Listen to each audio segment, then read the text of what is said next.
I'm Sarah Chen, 29, and I was the trusted accounting manager at Meridian Solutions, a mid-sized consulting firm where I'd worked for 3 years. I thought my boss, Derek Walsh, was just an ambitious CEO trying to grow our company. Then I discovered he'd been systematically stealing from our employee pension fund and client escrow accounts to fuel his gambling addiction. Over $2.3 million had vanished into online poker sites and Vegas casinos while our staff worried about their retirement savings. The moment I found the altered bank statements hidden in his desk drawer, I knew I had 2 choices: stay silent and become complicit, or destroy the career of the man who'd mentored me since college. What I did next didn't just expose his crimes, it unraveled a web of corruption that reached the highest levels of our industry. Before we jump back in, tell me where you're tuning in from, and if this story touches you, make sure you're subscribed, because tomorrow I've saved something extra special for you. Like if you've ever had to choose between loyalty and doing what's right. To understand why Derek's betrayal cut so deep, I need to take you back to where it all began. 3 years ago, I was a newly certified CPA working at Henderson & Associates, one of those massive accounting firms where you're just another number, grinding through tax returns and audit schedules. I was good at my job, but I felt invisible, lost in a sea of cubicles and corporate hierarchy. That's when Derek Walsh personally called me. Not his assistant, not HR. Derek himself picked up the phone and said he'd heard about my work from a mutual contact. "Sarah, I'm building something special at Meridian Solutions," he told me. "I need someone with your analytical mind and attention to detail, but more than that, I need someone I can trust to grow with this company." I remember sitting in my cramped cubicle, listening to this successful CEO talk about mentorship, career growth, and being part of something meaningful. Derek didn't just offer me a job. He offered me a future. The salary was 40% more than what I was making, but what really sold me was his promise: "I'll personally ensure you develop into the kind of financial leader this industry needs." My first day at Meridian, Derek took me to lunch, not to some corporate chain restaurant, but to his favorite Italian place downtown. He told me about his vision for the company, how he wanted to revolutionize consulting services for mid-market businesses. "Sarah, in 5 years, when this company goes public, I want you sitting at that CFO desk," he said, raising his wine glass. "I see something special in you." Those early months were intoxicating. Derek included me in strategic meetings way above my pay grade. We'd stay late on Fridays, ordering Chinese takeout while he walked me through complex deal structures and taught me the nuances of client relationship management. He had this way of making me feel like his protégé, his chosen successor. "Most people in this business are transactional," he'd say. "But you and I, Sarah, we understand that relationships and trust are everything. That's what will set us apart." He was right about the trust part. I trusted him completely. When Derek asked me to handle sensitive client accounts, I felt honored. When he gave me access to the company's financial systems that even some senior staff couldn't access, I saw it as validation of my abilities. When he started having me prepare confidential reports that went directly to him without review, I thought it showed how much he valued my work. Derek made me feel special, chosen, important. He remembered my birthday, asked about my family, and genuinely seemed invested in my success. During my annual reviews, he'd talk about my future with the company like it was already written in stone. "You're not just an employee, Sarah. You're family. And family looks out for each other." That word family meant everything to me. I'd grown up in a household where achievement was everything, where love felt conditional on success. Derek offered something different: unconditional professional support and mentorship. He made me believe that loyalty would be rewarded, that hard work and dedication would lead to the future he'd promised. Looking back now, I can see how masterfully he cultivated that relationship. Every late-night strategy session, every confidence shared, every opportunity given, it was all building toward the moment when I'd be so invested in him and the company. that I'd overlook anything that didn't fit the narrative he'd created. The signs were all there. I just didn't want to see them. It started about 18 months ago with Derek's business development trips. At first, they seemed legitimate conferences in Las Vegas, client meetings in Atlantic City, networking events at casino resorts. Derek would return from these trips either riding high with grand plans for expansion or mysteriously subdued, claiming the deals hadn't panned out as expected. Vegas is where the real business gets done, he'd explain, showing me photos from some conference or corporate event. You can't build relationships over Zoom calls, Sarah. Sometimes you have to meet clients where they are. What I didn't realize then was that Derek was meeting his addiction where it lived. His expense reports from these trips should have raised immediate red flags. 5-star hotel suites for extended client negotiations.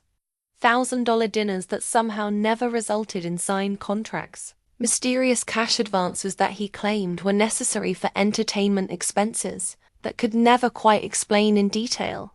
"Trust me on this, Sarah," he'd say when I gently questioned some of the more unusual expenses. "I know it looks excessive, that landing these clients requires a certain level of investment. You'll understand when you're sitting in the CEO chair." Then there were the mood swings. Derek had always been intense, but over the past year, his emotional state became increasingly unpredictable. Some Monday mornings, he'd bound into the office like he could conquer the world, talking about expansion, plans, and new market opportunities. Other Mondays, he'd be distant, irritable, spending hours behind his closed office door. I started to notice a pattern.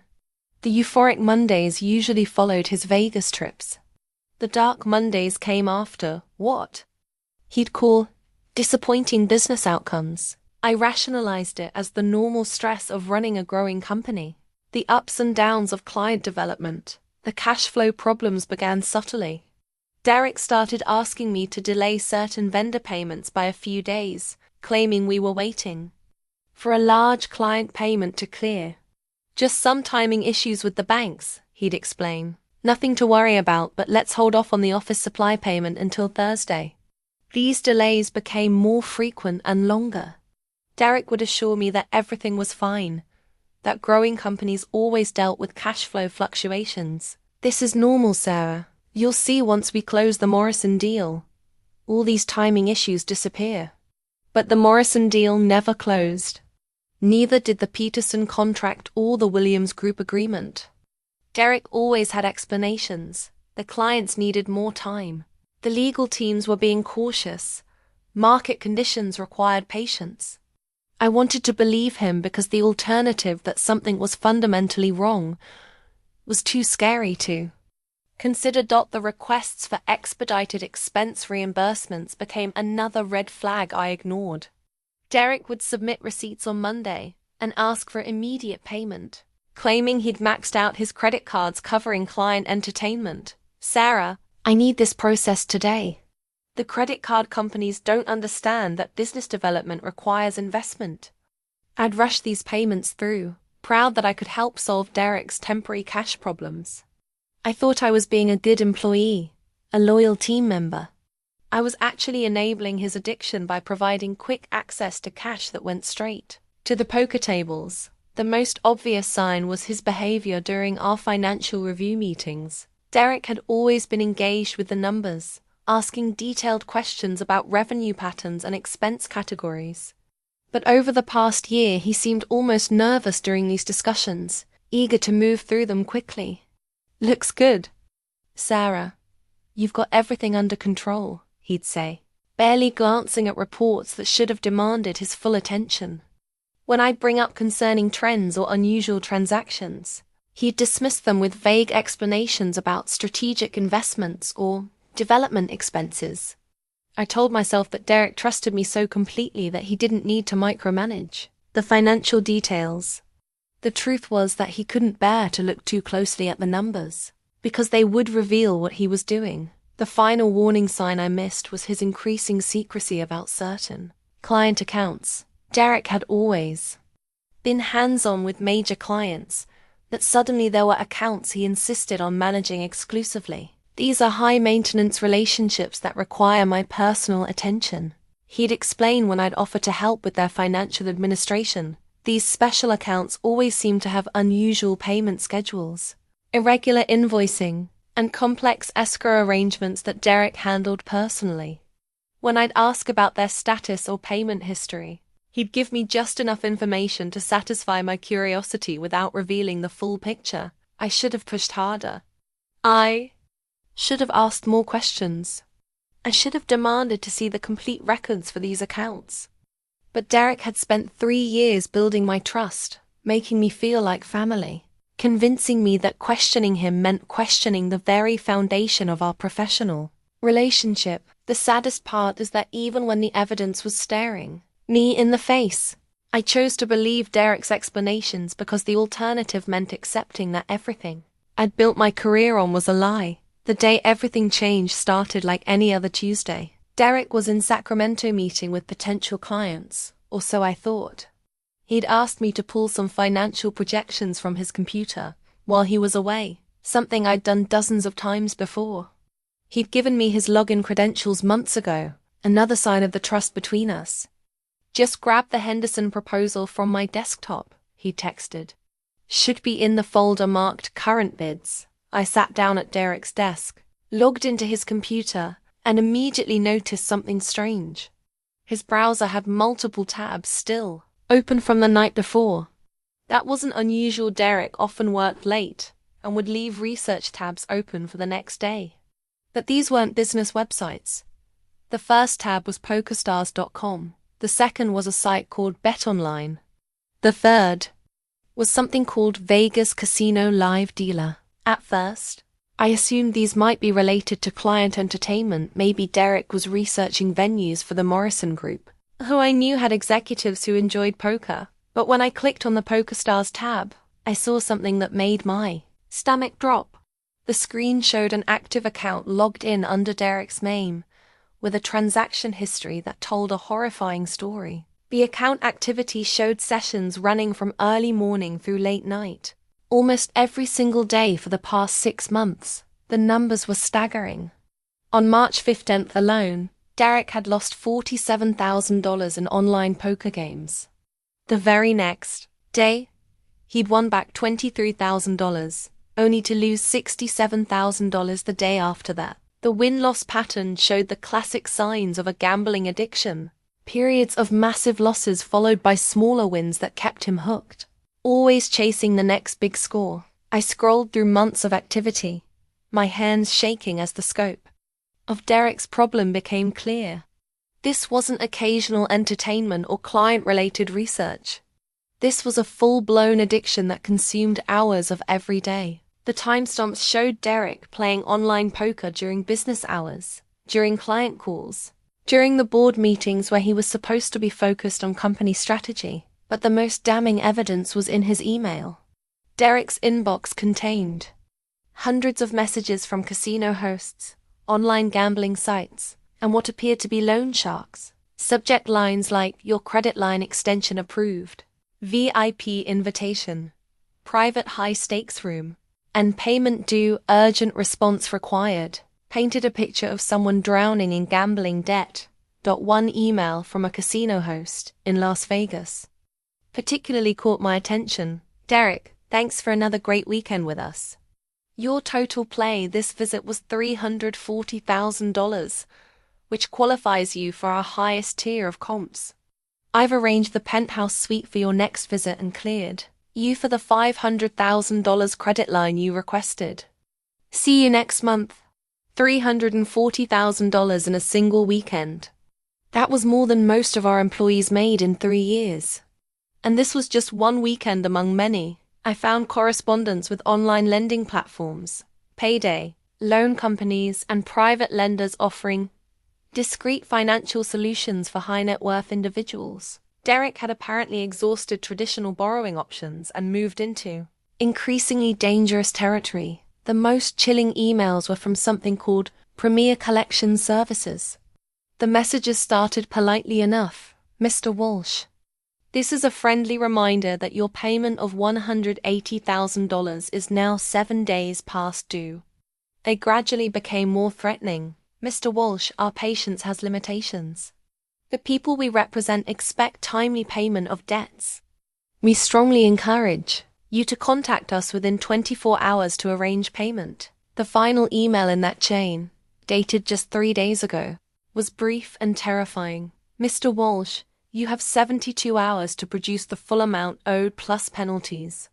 Our clients do not make idle threats. Contact us immediately." As I sat there staring at Derek's screen, pieces of the puzzle started falling into place. The mysterious business trips that never produced clients. The cash flow problems that seemed to come out of nowhere. The mood swings that coincided with his Vegas visits. Derek wasn't building the business, he was destroying it to feed his addiction. Opened his browser history and found months of activity on gambling sites. The man I'd respected as a mentor and business leader was spending 40 to 50 hours a week gambling online. During the hours when he should have been leading our company, Derek was sitting in his office playing virtual poker and sports betting. The search history revealed the depth of his desperation. Recent searches included how to borrow against company assets, business loan, no credit check, and most disturbing of all, employee pension fund access for small businesses. That last search made my blood run cold because I knew Derek had administrative access to our employee retirement accounts. I screenshot everything. Something told me this evidence might be important, though I wasn't yet ready to admit to myself what I was really looking at. The man who had promised to mentor me, who had built my career, who had made me feel like family, was living a double life that threatened everything we'd built together. The Henderson proposal I'd originally come to find seemed trivial compared to what I'd discovered. But I grabbed it anyway, printed it out, and tried to act normal when I returned to my desk. Inside, though, I was reeling. Every conversation, every late night at the office, every moment of trust and mentorship now felt tainted by the knowledge of what Derek was really doing during his private hours. That night, I couldn't sleep. I kept thinking about those emails from the collection service, about the hundreds of thousands of dollars Derek owed to people who made threats. I thought about our employees who trusted the company with their retirement savings, and our clients who trusted us with their escrow funds. Most of all, I thought about the Derek I'd known for 3 years, the mentor, the leader, the man who'd promised to help me build my career. Was any of that real, or was it all just a performance by someone desperate to maintain the facade, while his addiction consumed everything around him? After discovering Derek's gambling activities, I couldn't focus on normal work. Every routine, financial task felt different now, colored by the knowledge of what might be hidden beneath the surface. I found myself looking at our books with new eyes, searching for the connections between Derek's addiction and our company's finances. First thing I did was pull up our wire transfer logs for the past 12 months. As the accounting manager, I had access to all transaction records, but I'd never looked at them with suspicion before. Now, I approached them like a detective examining evidence. What I found made me sick to my stomach. There were dozens of wire transfers that I hadn't personally authorized or processed, all bearing Derek's signature as CEO. The amounts ranged from $15,000 to $75,000, and they were going to accounts I didn't recognize. The transfer memos used vague business language, consulting services, market research, business development expenses. But when I cross-referenced these transfer dates with Derek's gambling activity from his browser history, the pattern became unmistakably clear. Every major online poker loss was followed within 24 to 48 hours by a wire transfer from one of our business accounts to what I was beginning to realize were Derek's personal accounts. The sophistication of the scheme surprised me. Derek hadn't simply written himself checks or made obvious transfers. Instead, he'd created a network of shell companies and personal accounts designed to make the money movement look legitimate. There was Walsh Consulting Services, Strategic Business Solutions, LLC, and Premium Development Group, all companies that existed only on paper, all owned by Derek. I pulled the paperwork for these wire transfers and immediately noticed something that made my hands shake. The authorization signatures that were supposed to be mine were forgeries. Derek had been signing my name to transfer authorizations, making it appear that I had approved these transactions. The implications hit me like a freight train. Not only was Derek stealing from the company, but he was setting it up to look like I was complicit. If anyone investigated these transactions, the forged signatures would suggest that I had knowingly approved the unauthorized transfers. Spent the next several hours tracing every suspicious transaction, building a timeline that painted a clear picture of systematic theft. The earliest questionable transfer I could find dated back 14 months. Right around the time Derek's gambling activity had intensified according to his browser history. The total amount was staggering. Over the past year, Derek had transferred approximately $1.8 million from various company accounts to his shell companies and personal accounts. But that wasn't the worst part. The worst part was where the money was coming from. I pulled up our client escrow account records and felt my heart stop. Meridian Solutions handled escrow funds for several real estate development clients, holding deposits during complex commercial transactions. These funds weren't ours, they belonged to our clients and were supposed to be held in trust until their deals closed. Derek had been systematically draining these escrow accounts. The Morrison Group escrow account, which should have contained $340,000 for their downtown development project, showed a balance of only $23,000. The Henderson Associates account, which should have held $180,000 for their retail acquisition, was completely empty. Account after account showed the same pattern. What should have been substantial client funds had been reduced to token amounts. Cross-referenced the escrow account withdrawals with Derek's wire transfer activity and found perfect matches.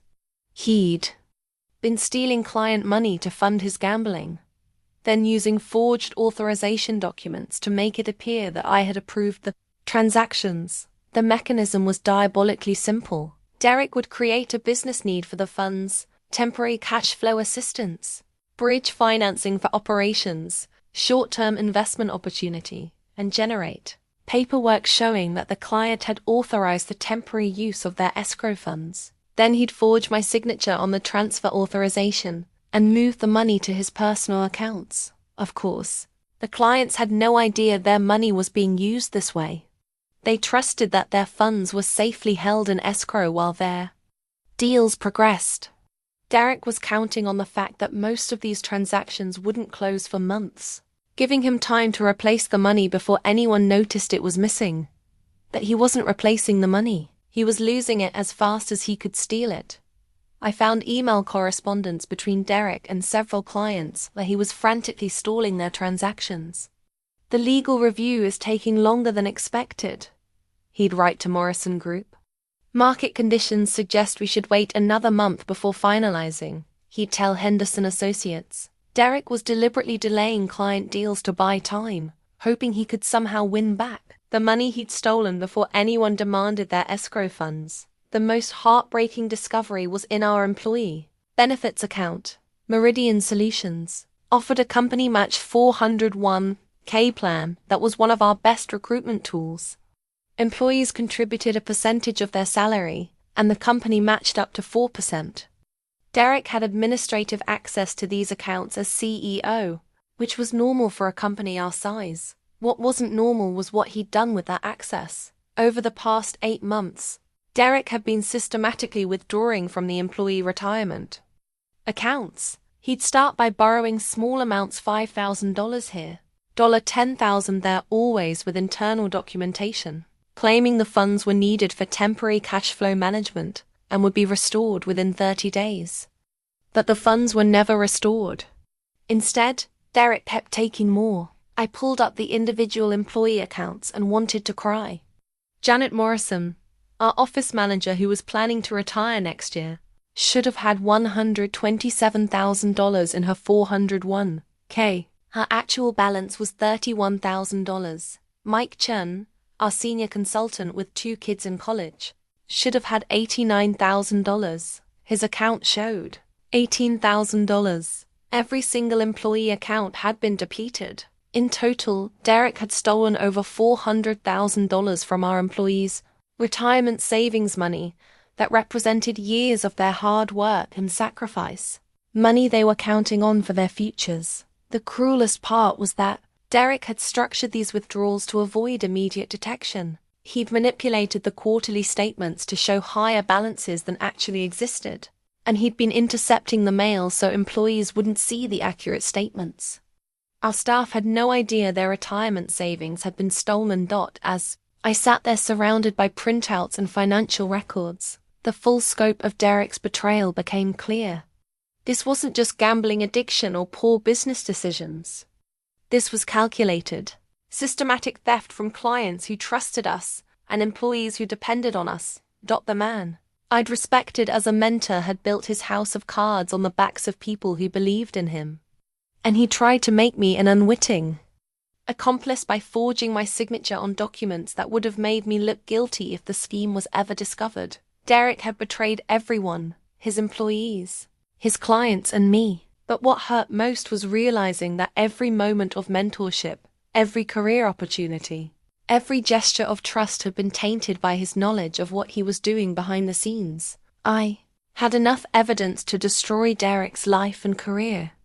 But I also had enough evidence to potentially save the people he was victimizing. The question was whether I had the courage to use it. The discovery that haunted me most wasn't the client escrow theft, or even Derek's massive gambling debts. It was what he'd done to our employees' retirement savings, people who had trusted, not just the company, but me personally, to safeguard their financial futures. I spent the next day diving deeper into our employee benefit records, hoping against hope that I'd made some mistake in my initial analysis. Maybe there was a legitimate explanation for the discrepancies. Maybe the funds had been moved to higher yield investments. Maybe Derek had authorization I wasn't aware of. But the more I investigated, the worse it got. Our pension plan was actually more generous than most companies our size offered. In addition to the 401k matching program, Meridian Solutions maintained a small defined benefit pension plan for employees who'd been with us for more than 5 years. It was Derek's idea. Originally, he'd pitched it to our board as a way to attract and retain top talent in a competitive market. Our people are our most valuable asset, he'd said during the board presentation I'd helped him prepare. This pension plan shows we're invested in their long-term success, not just their immediate productivity. It's the kind of benefit that builds loyalty and reduces turnover. I'd been proud to work for a company that offered such comprehensive retirement benefits. I'd personally explained the program to new hires, walked them through the vesting schedules, and assured them that their contributions were being professionally managed and carefully protected. Now, I was learning that Derek had been systematically raiding these accounts like his personal piggy bank. The pension fund should have contained approximately $1.2 million based on employee contributions and company matches over the past 3 years. When I accessed the actual account, the balance showed $234,000, nearly $1 million of our employees' retirement money had simply vanished. Derek's method was more sophisticated than his other thefts. He'd created a series of investment management fees and administrative charges that appeared legitimate on the surface, but were actually mechanisms for moving money to accounts he controlled. A fee labeled Portfolio Rebalancing Services, Q3, for $47,000 had gone directly to one of his shell companies. Risk Assessment and Advisory Services, the $62,000 had been paid to another Derek-controlled entity. The documentation was professionally prepared and would have fooled most casual observers. Derek had even created fake investment reports showing strong performance and steady growth in the pension accounts. If an employee had requested information about their retirement savings, they would have received reports showing healthy balances and positive returns, but the money was gone, lost to Derek's gambling addiction or used to pay his mounting debts to increasingly dangerous creditors. Pulled up individual employee records to understand the human impact of Derek's theft. Janet Morrison, our office manager, had been with the company for 7 years. She was 62 years old and had been planning to retire at 65, relying on her pension and 401k to support her through retirement. Between the pension theft and 401k depletion, Derek had stolen over $180,000 of Janet's retirement savings. Mike Chen, our senior consultant, had 2 kids starting college next year. He'd been counting on early access to some of his retirement funds to help with tuition costs. Derek had stolen $94,000 from Mike's combined accounts, money that Mike had no idea was missing. Lisa Rodriguez, our marketing coordinator, was a single mother who'd been diligently contributing to her retirement accounts since joining the company 4 years ago. She often worked overtime to make her maximum contributions, believing she was building security for herself and her daughter. Derek had taken $67,000 of Lisa's money to fund his gambling. The list went on and on. Every employee who'd trusted the company with their financial future had been betrayed by the man they respected as their leader. These weren't just numbers on a spreadsheet. They represented years of sacrifice, careful planning, and dreams of financial security that Derek had stolen to feed his addiction. What made it even more heartbreaking was remembering conversations I'd had with these employees about their retirement planning. Janet had asked me just 6 months ago whether she was on track for retirement, and I'd assured her based on the fake reports that she was in excellent shape. Mike had discussed his college funding strategy with me, and I'd encouraged him based on fraudulent account balances. I'd unknowingly been part of Derek's deception, reassuring our employees that their money was safe while Derek was systematically stealing it. The worst part was discovering Derek's escalating desperation in the pension account records. The theft had started small, $15,000 here, $20,000 there, with elaborate justifications about temporary liquidity needs and investment reallocation. But as his gambling losses mounted and his debts to dangerous people grew, the amounts increased dramatically. In the past 3 months alone, Derek had stolen over $300,000 from the pension fund. The most recent withdrawal, just 5 days ago, was for $85,000 money that had gone directly to paying his debt to those collection agents who'd been making threats. Derek was literally stealing our employees' retirement money to keep loan sharks from breaking his legs. I found myself crying as I printed out the evidence. These weren't faceless corporations or wealthy clients who could absorb losses. These were my colleagues, my friends, people who'd worked hard for every dollar and trusted us to protect their futures. Janet Morrison had no idea that her planned retirement was now financially impossible. Mike Chun didn't know that his kids' college funds had been gambled away. Lisa Rodriguez had no clue that her financial security had been sacrificed to Derek's addiction. They still came to work every day, still trusted Derek's leadership, still believed their retirement savings were growing safely. They deserved to know the truth, but I also knew that learning it would devastate them. As I sat there surrounded by evidence of Derek's systematic betrayal, I realized I had a responsibility that went beyond my job description. I wasn't just an accounting manager anymore. I was potentially the only person who could protect our employees from further theft and hold Derek accountable for what he'd already stolen. The man I trusted as a mentor had turned me into an unwitting guardian of evidence that could either save or destroy the lives of everyone I worked with. The weight of that responsibility was almost overwhelming, but I knew I couldn't carry it alone much longer.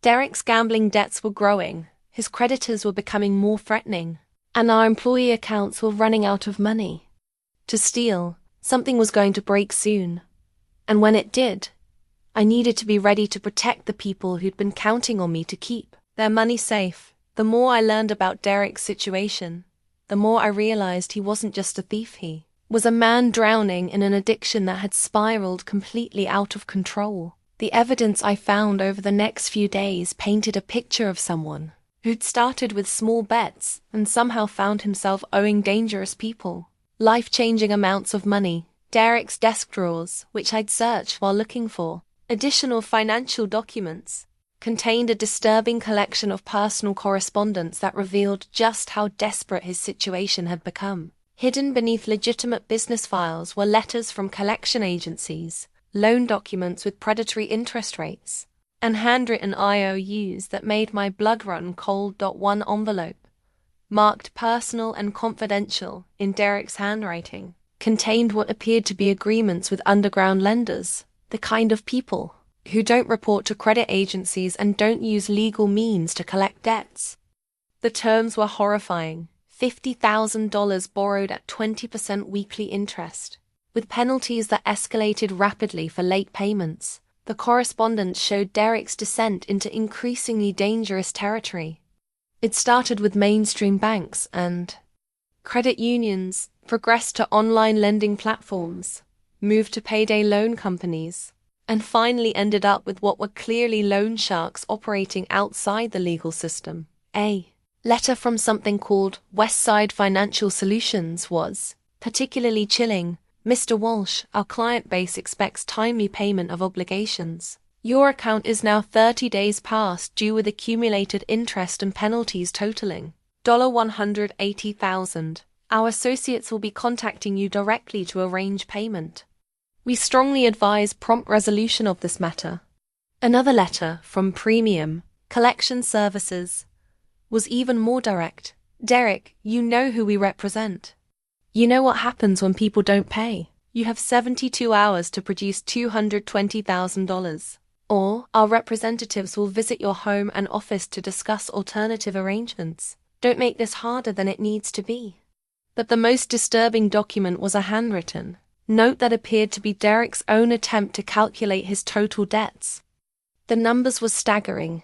$340,000 to various casino credit lines, $180,000 to underground lenders, $220,000 to what he'd labeled as enforcement creditors, plus smaller amounts to multiple online gambling platforms and private individuals. Owed nearly $800,000 to people and organizations that wouldn't hesitate to use violence to collect. No wonder he was stealing from employee pension funds and client escrow accounts. He wasn't just funding his gambling anymore.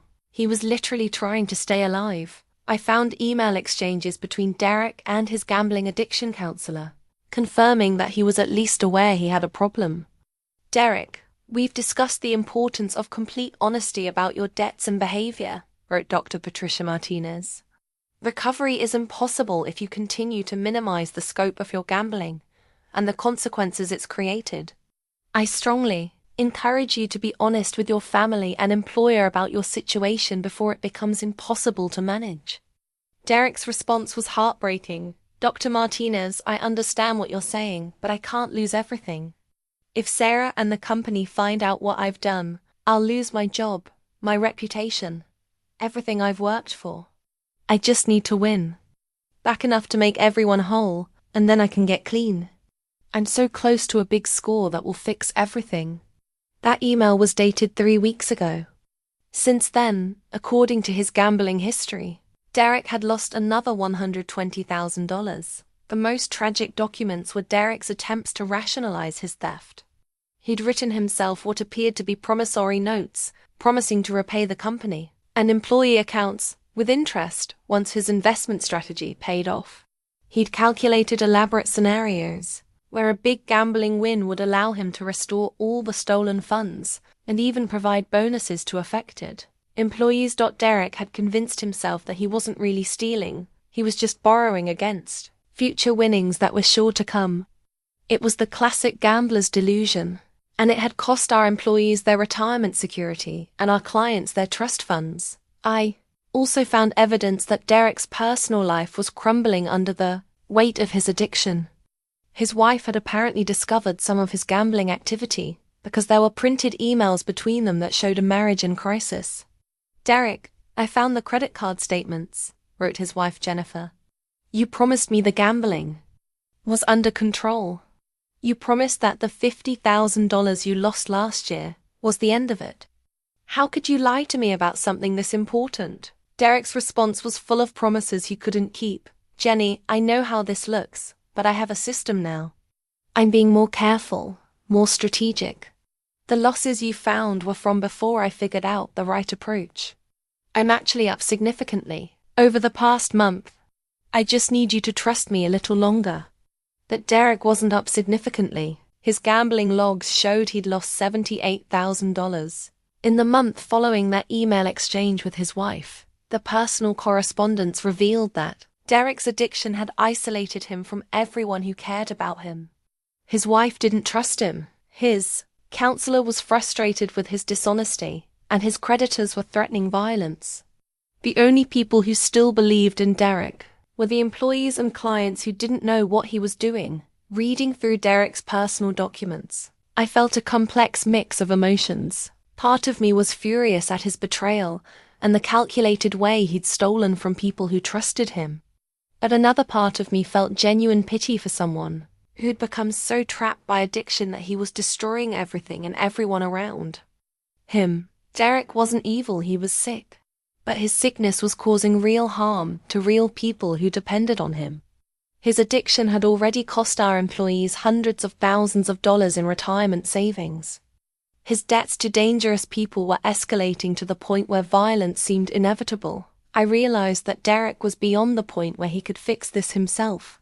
His gambling addiction, combined with his mounting debts to people who used threats and violence, had created a situation that could only end in disaster.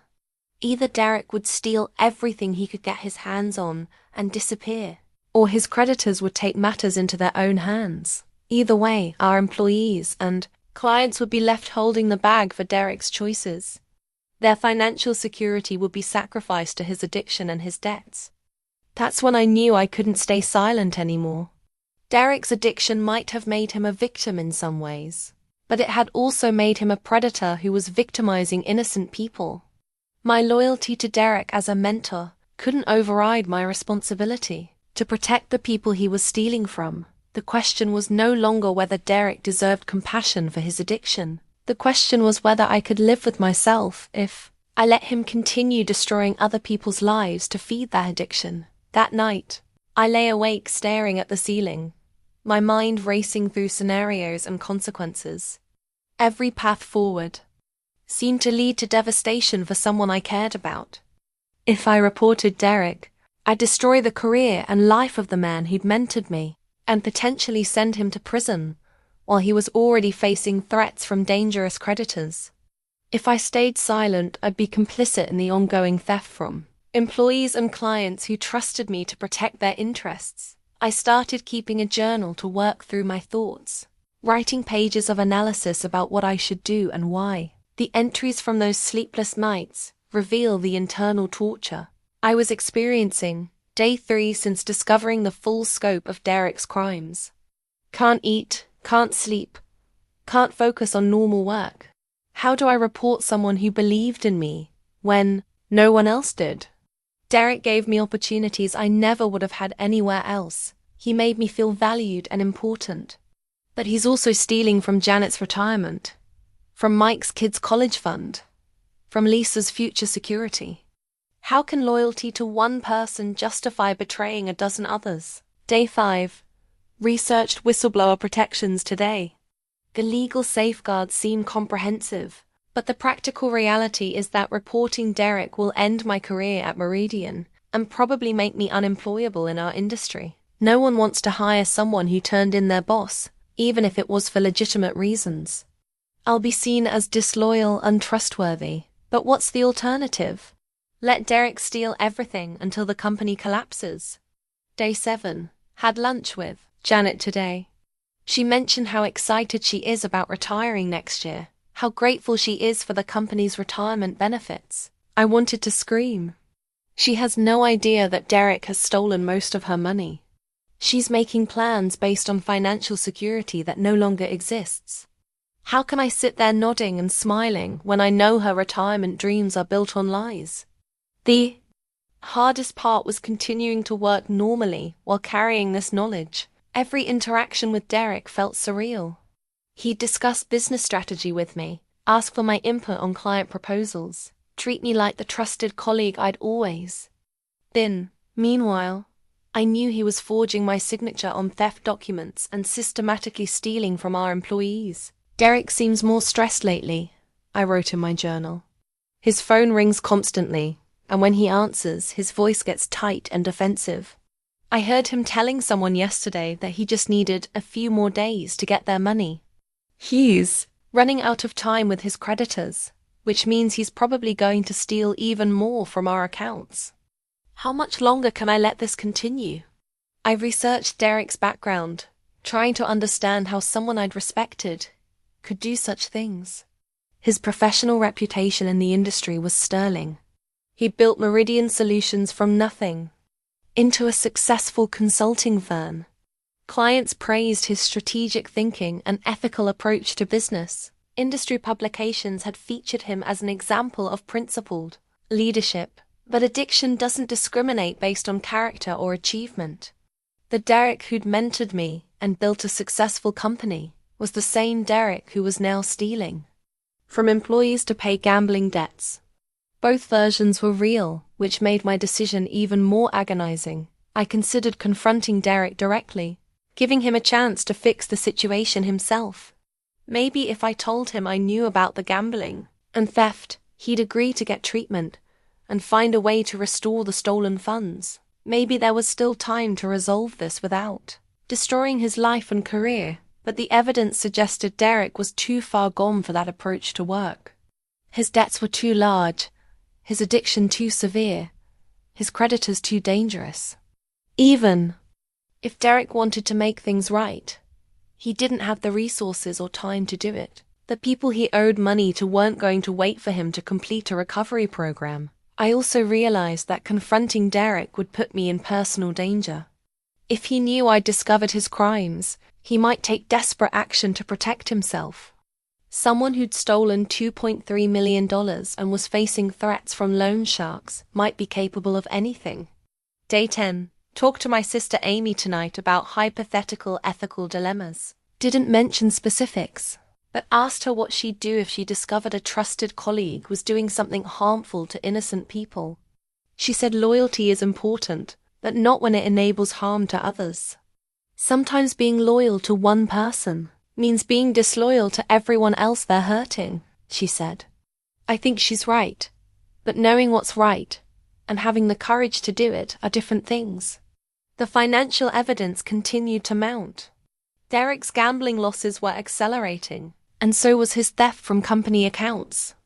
In the 10 days since I'd first discovered his crimes, he'd stolen another $67,000 from employee retirement funds and $43,000 from client escrow accounts. At the current rate, Derek would completely drain our remaining accounts within 6 weeks. Then what? Would he disappear with whatever money was left? Would his creditors come after the company when they couldn't find him?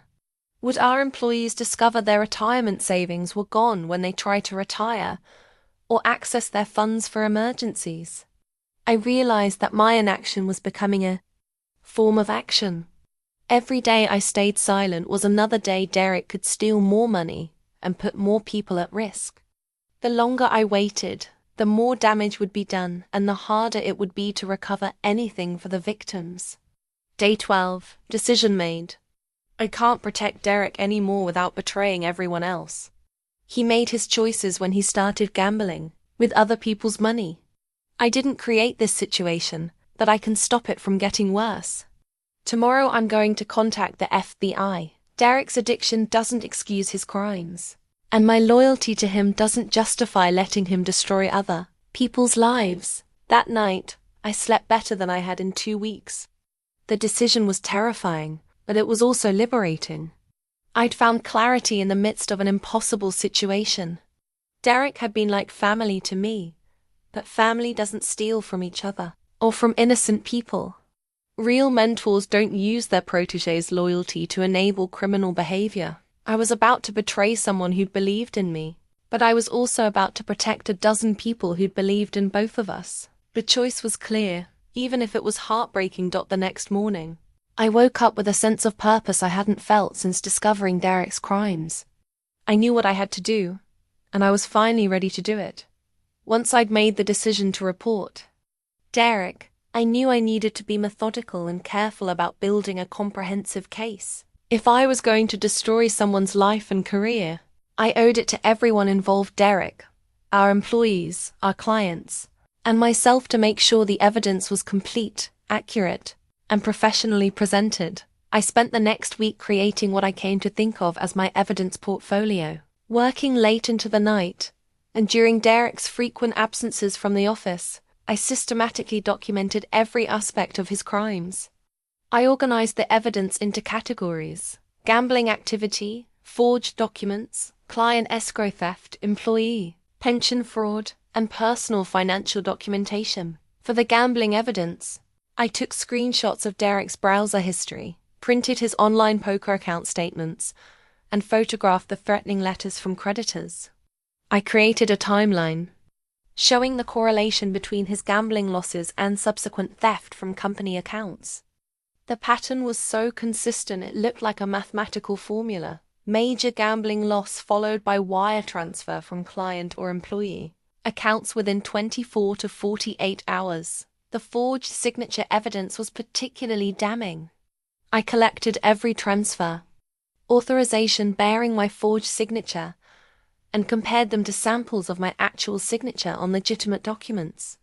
The differences were obvious once you looked closely. Derek had done a reasonable job mimicking my handwriting, but he'd made consistent errors in the formation of certain letters that would be immediately apparent to a handwriting expert. Each forged document, I prepared a detailed affidavit explaining that I had never signed or authorized the transaction in question. I included documentation showing where I was during the time these transfers were supposedly authorized, proving I couldn't have signed them personally. The client escrow theft documentation was extensive. I prepared individual reports for each affected client account, showing the amount that should have been held in escrow versus the actual balance. I included copies of the client agreements that specified how their funds were to be protected, making it clear that Derek's use of these funds violated both company policy and fiduciary law. Most heartbreaking was documenting the employee pension fund theft. I created individual reports for each affected employee, showing their expected account balances based on contributions and company matches versus their actual balances after Derek's theft. I included copies of the plan documents that promised these benefits and documentation of Derek's unauthorized access to the accounts. I also researched the legal framework surrounding pension fund theft to understand the full scope of federal crimes Derek had committed. Stealing from employee retirement accounts wasn't just embezzlement. It was a violation of ERISA, Employee Retirement Income Security Act, which carried severe federal penalties. To protect myself legally, I consulted with my law school roommate, Jessica Martinez, who now worked as a criminal defense attorney. Without revealing Derek's identity or my company's name, I described the situation and asked for guidance on proper procedures for reporting financial crimes. "Sarah, what you're describing sounds like multiple federal felonies," Jessica told. Wire fraud, embezzlement, pension fund theft, this is serious stuff. You need to contact both the FBI and the IRS Criminal Investigation Division. And you need to document everything carefully, because you could potentially be seen as a co-conspirator if it looks like you knew about this and didn't report it. That warning motivated me to document not just Derek's crimes, but also my own timeline of discovery. I prepared a detailed chronological account of when I discovered each piece of evidence and what actions I took in response. I wanted to make it clear to investigators that I'd reported the crimes as soon as I became aware of their full scope. Jessica also advised me about protecting the evidence from tampering or destruction. If your boss realizes you're onto him, he might try to destroy documents or alter computer records, she warned. You need to preserve everything and keep copies in a secure location outside the office. I rented a safety deposit box at a bank across town and stored copies of all the physical evidence. I also uploaded digital copies to a secure cloud storage account that Derek couldn't access. Every night, I'd update my evidence files with any new discoveries and upload them to the cloud as backup. The process of building the case was emotionally exhausting. Every piece of evidence I documented represented another betrayal, another victim, another life affected by Derek's choices. But it was also strangely cathartic. After 2 weeks of feeling helpless and conflicted, I was finally taking action to protect the people Derek was victimizing. I prepared a comprehensive, summary document that would serve as my initial report to federal investigators. It included executive summary of Derek's crimes and estimated financial damage, detailed timeline of criminal activity from first questionable transaction to present, complete inventory of evidence with location and authentication details list, of affected parties with contact information and estimated losses, analysis of Derek's financial situation and debt, obligations assessment of ongoing risk to additional victims. The final portfolio was over 200 pages of documentation, exhibits, and analysis. It was the kind of comprehensive case that would make it easy for investigators to understand the scope of Derek's crimes and begin prosecution quickly. As I prepared the evidence, I also researched whistleblower protections under federal law. The Sarbanes-Oxley Act provided some protection for employees reporting financial crimes, but I knew that legal protection and practical protection were different things. Reporting Derek would likely end my career at Meridian Solutions and potentially make me unemployable in our industry, but I'd already accepted that cost.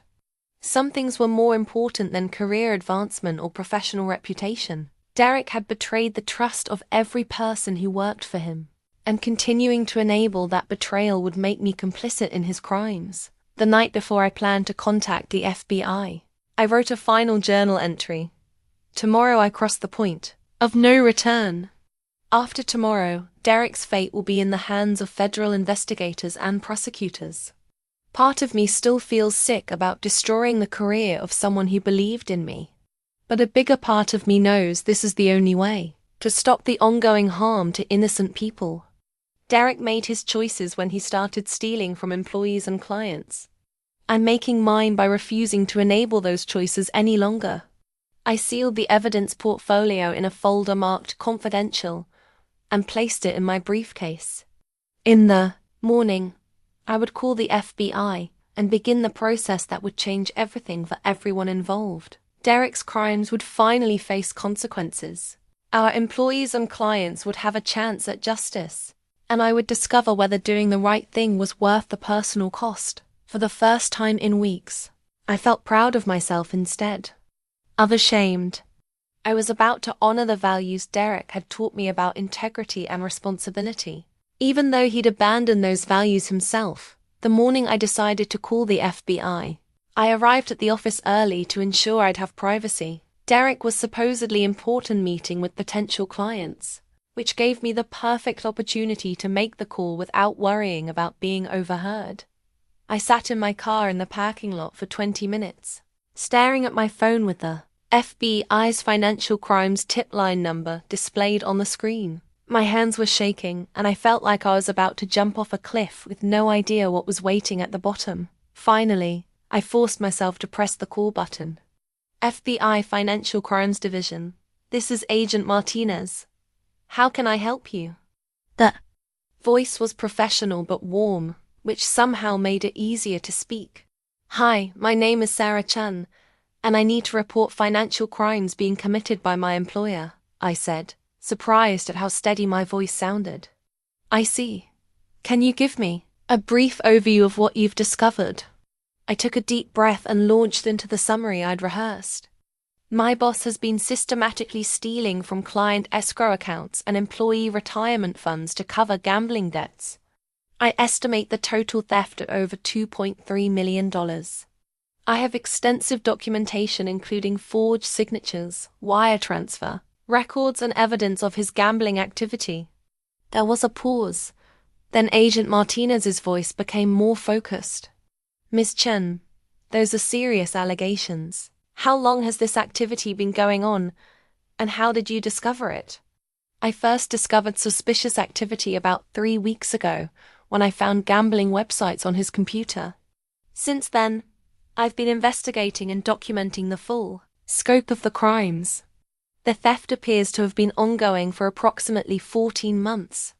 And you have documentation to support these allegations? Yes. I have over 200 pages of evidence including bank records, forged authorization documents, computer records, and correspondence with creditors. I've organized it all chronologically, and by type of crime. Agent Martinez's tone became more serious. Miss Chen, I want to commend you for coming forward. These types of cases often go unreported because victims don't realize what's happening until it's too late. Can you meet with me today to review your evidence? The speed of his response surprised me. Today? Yes, I can make time this afternoon. Excellent. I'm going to transfer you to my partner, Agent Johnson, who specializes in embezzlement cases. She set up a meeting and walk you through what to expect. Before I transfer you, I want you to know that you did the right thing by calling us. Financial crimes like this rarely stop on their own. They typically escalate until the perpetrator is caught or the organization collapses. Agent Johnson came on the line and immediately made me feel more confident about my decision. Sarah, Agent Martinez briefed me on your situation. I've been investigating financial crimes for 12 years, and cases like this are exactly why. We encourage employees to report suspicious activity early. Can you meet me at our downtown office at 2 p.m. today? Yes, that works perfectly. Bring all the documentation you mentioned. Don't worry about formal organization. We'll help you structure everything properly for the investigation. Also, I want you to know that there are federal protections for whistleblowers in financial crime cases. We'll make sure you understand your rights and the support available to you. After hanging up, I sat in my car feeling a mixture of relief and terror. There was no going back now. I'd officially reported Derek to federal law enforcement. In a few hours, his fate would be in the hands of professional investigators who dealt with cases like this every day. The rest of the morning passed in a surreal haze. Derek called from Portland to check on some client files, and I found myself talking to him normally about business matters while knowing I just reported him to the FBI. The cognitive dissonance was almost overwhelming. How are things going there, Sarah? Derek asked, his voice carrying the casual confidence I'd always admired. Everything's running smoothly, I replied, wondering if this would be one of our last normal conversations. The Morrison Group payment came through this morning, and I've got the Henderson report ready for your review when you get back. Perfect. You know I couldn't run this place without you, right? Your attention to detail and reliability have been invaluable to building this company. The irony of his words hit me like a physical blow. Derek was praising my attention to detail and reliability while I was using those same qualities to build a federal case against him. I just try to do my job well, I managed to say. You do much more than that, Sarah. You're part of the Meridian family, and I want you to know how much I appreciate your loyalty and dedication. After hanging up, I had to lock myself in the bathroom to cry. Despite everything Derek had done, hearing him express genuine appreciation for my work reminded me of all the positive aspects of our relationship. He really had been a mentor and supporter, even while he was systematically betraying the company. And everyone in it. At 1:30 p.m. I left the office carrying my briefcase full of evidence. I told our receptionist I had a doctor's appointment and would be back in a few hours. Technically true, since this meeting was definitely necessary for my mental health. The FBI field office was more welcoming than I'd expected. Agent Johnson met me in the lobby and escorted me to a comfortable conference room, rather than the sterile interrogation room I'd imagined. Sarah, thank you for coming in so quickly, she said as we sat down. Before we review your evidence, I want to explain the process and answer any questions you might have about what happens next. Agent Johnson explained that my report would trigger both criminal and civil investigations. The FBI would handle the criminal aspects while the IRS would investigate tax fraud and money laundering. She assured me that my identity would be protected as much as possible, but warned that I would likely need to testify if the case went to trial. Cases like this typically move quickly once we have solid evidence, she explained. If your documentation is as comprehensive as you described, we could potentially execute search warrants within a week or two. When I opened my briefcase and began showing her the evidence, Agent Johnson's professionalism couldn't hide her amazement at the scope of Derek's crimes. "This is incredibly thorough documentation," she said, flipping through the organized sections. "You've essentially built our case for us. The timeline correlation between gambling losses and subsequent theft is particularly damning." She paid special attention to the forged signature evidence. "These authorization documents with your forged signature could have made you look complicit if this had continued much longer. By reporting this now, you've protected yourself from potential criminal liability." After reviewing everything, Agent Johnson leaned back in her chair. "Sarah, I've seen hundreds of embezzlement cases, and this is one of the most well-documented reports I've ever received. Your evidence shows clear intent, method, and financial harm. This case will definitely be prosecuted." Hearing that confirmation was both validating and terrifying. Derek's life was about to change forever, and I was the person who'd set those changes in motion. "What happens to the employees and clients who've been victimized?" I asked. "We'll work with prosecutors to pursue asset forfeiture and restitution. Your evidence will help us identify recoverable assets and calculate damages for each victim. There are also federal victim compensation programs that might apply in this case." As I left the FBI office, I felt simultaneously exhausted and energized. The investigation was now in motion, and there was no way to stop it. Derek's crimes would face legal consequences. Our employees would learn the truth about their stolen retirement funds, and our clients would discover their escrow money had been gambled away. The hardest part was over. I found the courage to report Derek despite my personal loyalty and affection for him. Now I had to find the courage to face the consequences of that decision. 2 days after my initial meeting with Agent Johnson, I received a call asking me to come back to the FBI office for a more detailed interview. This time, the conference room contained not just Agent Johnson, but also Agent Rodriguez from the IRS Criminal Investigation Division and Assistant U.S. Attorney Patricia Williams. "Sarah, we've had a chance to review your evidence thoroughly," Agent Johnson began. "What you've provided is substantial enough to open both criminal and civil investigations. We're moving quickly because the ongoing nature of the crimes means more victims could be harmed if we delay." The IRS agent, Rodriguez, was particularly interested in the shell companies Derek had created. "The money laundering aspect of this case is significant," he explained. "Creating false businesses to disguise stolen funds is a federal crime that carries serious penalties. Your documentation of the wire transfers to these entities is exactly what we need to prove intent to conceal criminal proceeds." Assistant U.S. Attorney Williams took the lead in explaining what would happen next. "Based on your evidence, we're prepared to seek federal search warrants for Mr. Walsh's home, office, and personal accounts. We'll also be freezing his assets to prevent him from moving money offshore or to additional gambling sites." She paused and looked directly at me. "Sarah, I want you to understand that once we execute these warrants, there's no hiding your role. In this investigation, Mr. Walsh will know that someone with access to detailed financial records provided this information to law enforcement." The weight of that reality hit me hard. Until now, I've been operating in secret, building my case while maintaining normal relationships with Derek and my colleagues. Once the FBI raided our office, everyone would know that I'd been the one gathering evidence against Derek. "Will I be safe?" I asked, thinking about Derek's desperate financial situation and dangerous creditors. Agent Johnson leaned forward. "We'll provide guidance on personal security, and we can arrange protective services if there are specific threats. But based on our analysis of Mr. Walsh's situation, he's more likely to be focused on his legal problems than on retaliating against you. What about my job? Will Meridian Solutions survive this investigation?" Attorney Williams was honest about the challenges ahead.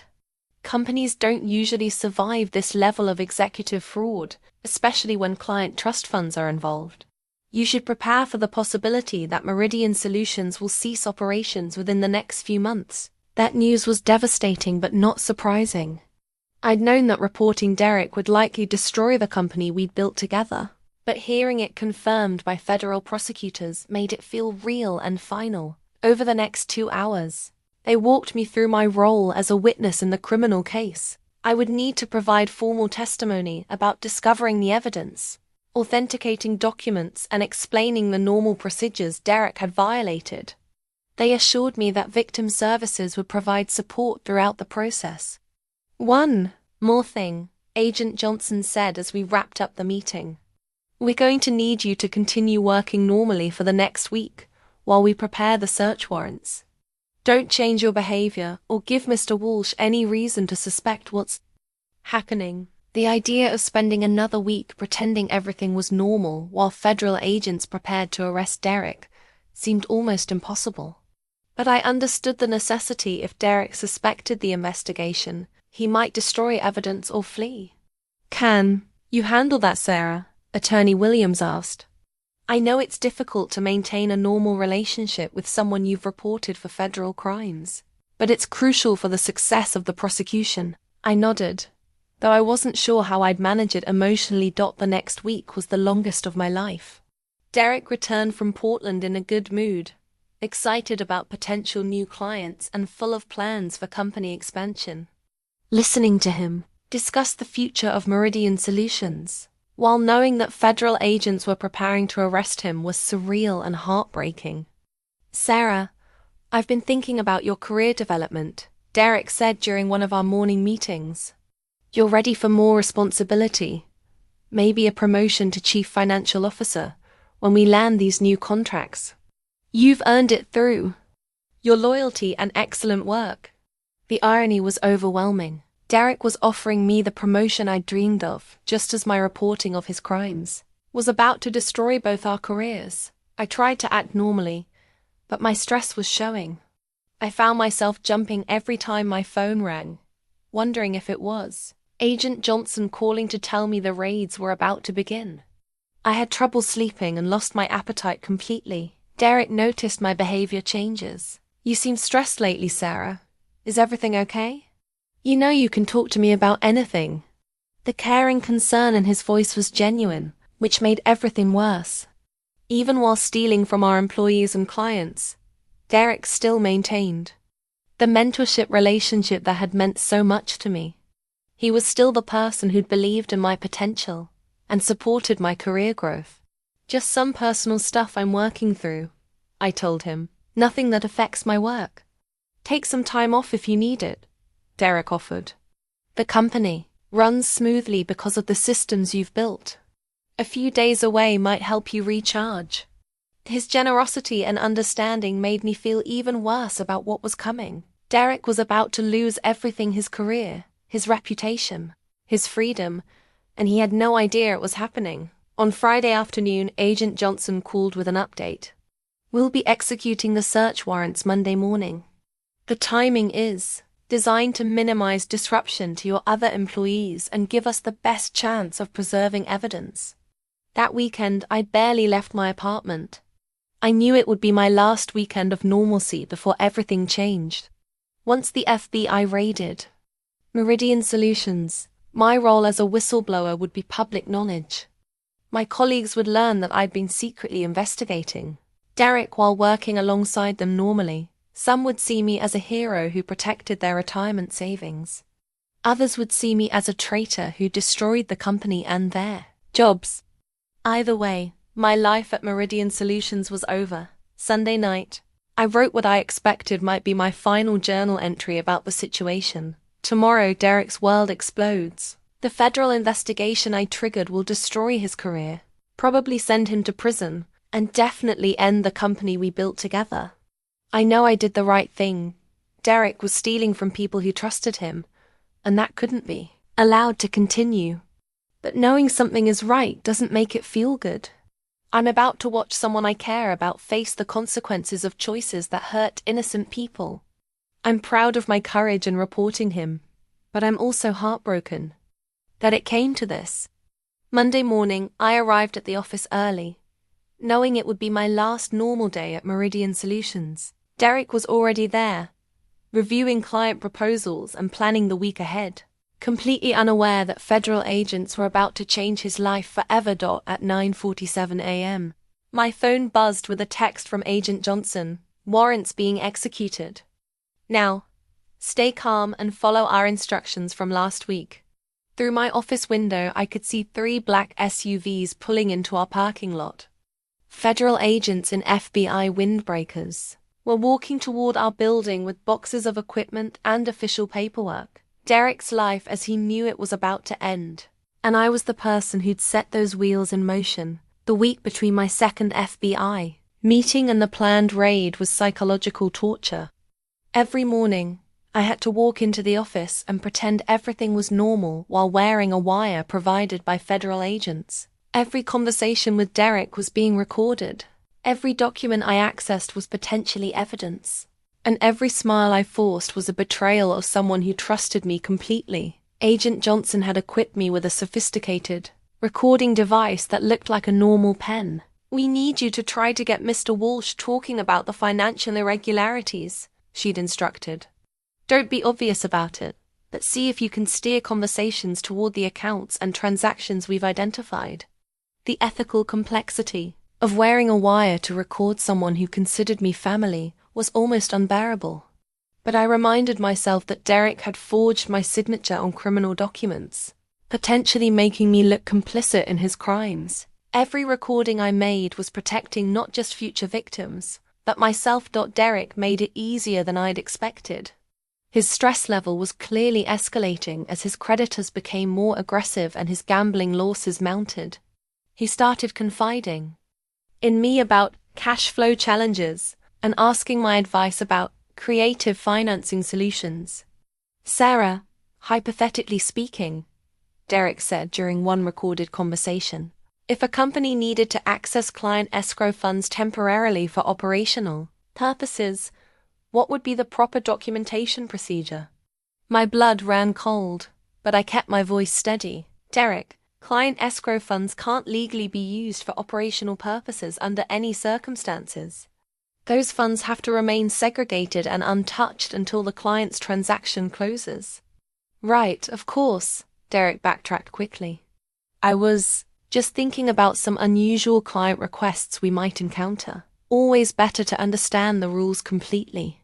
But I could see the wheels turning in his mind. Derek was looking for ways to justify or legitimize what he'd already been doing illegally for months. Another recorded conversation captured Derek's growing desperation about his personal financial situation. "Sarah, you know I trust you more than anyone," he said during a late-night strategy session. "If I were ever in a position where I needed short-term personal financing, would you know any discreet sources? Nothing involving the company, just personal options for someone with substantial equity, that temporary liquidity issues." "Are you in some kind of financial trouble, Derek?" I asked, hoping to get him to admit to his gambling debts on tape. "Not trouble exactly, just some investment opportunities that require quick action. Sometimes you have to leverage one asset to capitalize on another, you know?" Derek never directly admitted to stealing from the company or gambling during our recorded conversations, but his statements about leveraging assets and liquidity issues provided context for the evidence agents already had. The most disturbing recorded conversation happened 3 days before the planned raid. Derek called me into his office and closed the door, which he rarely did for routine business discussions. "Sarah, I need to ask you about some discrepancies I've noticed in our account reconciliations," he said, and my heart started pounding. Did he suspect what I was doing? What kind of discrepancies? I asked, trying to keep my voice level. Some of the client escrow accounts showed different balances in our internal records versus the bank statements. "Have you noticed anything unusual during your regular reviews?" This was it. Derek was asking me directly about the theft I'd discovered and reported. I had to be very careful about how I responded, because anything I said could affect the criminal case. "I haven't done a comprehensive account reconciliation recently," I said truthfully. Do you want me to prioritize that this week? Derek studied my face for a moment, and I wondered if he could see my guilt. Yes, let's do a complete review of all client accounts. I want to make sure we're not missing anything that could cause problems later. Of course, I'll start on that tomorrow.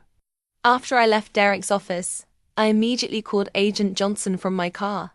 I think Derek might be getting suspicious, I reported.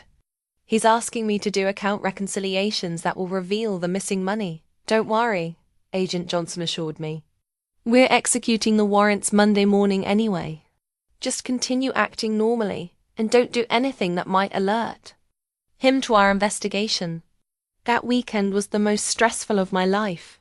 I kept expecting Derek to call and confront me about the evidence he'd supposedly discovered. Every time my phone rang, I thought it might be him asking why I'd been accessing his computer or questioning my loyalty to the company, but Derek never called.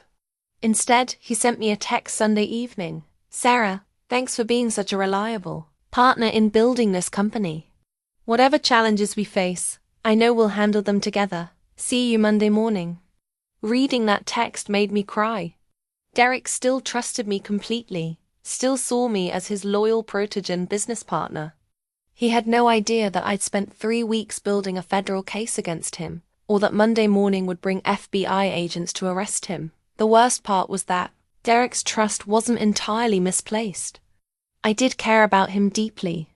Despite his crimes, the mentorship and opportunities he'd given me were real, even if they'd been funded by stolen money. My decision to report him wasn't driven by anger or revenge. It was driven by my responsibility to protect the people he was victimizing.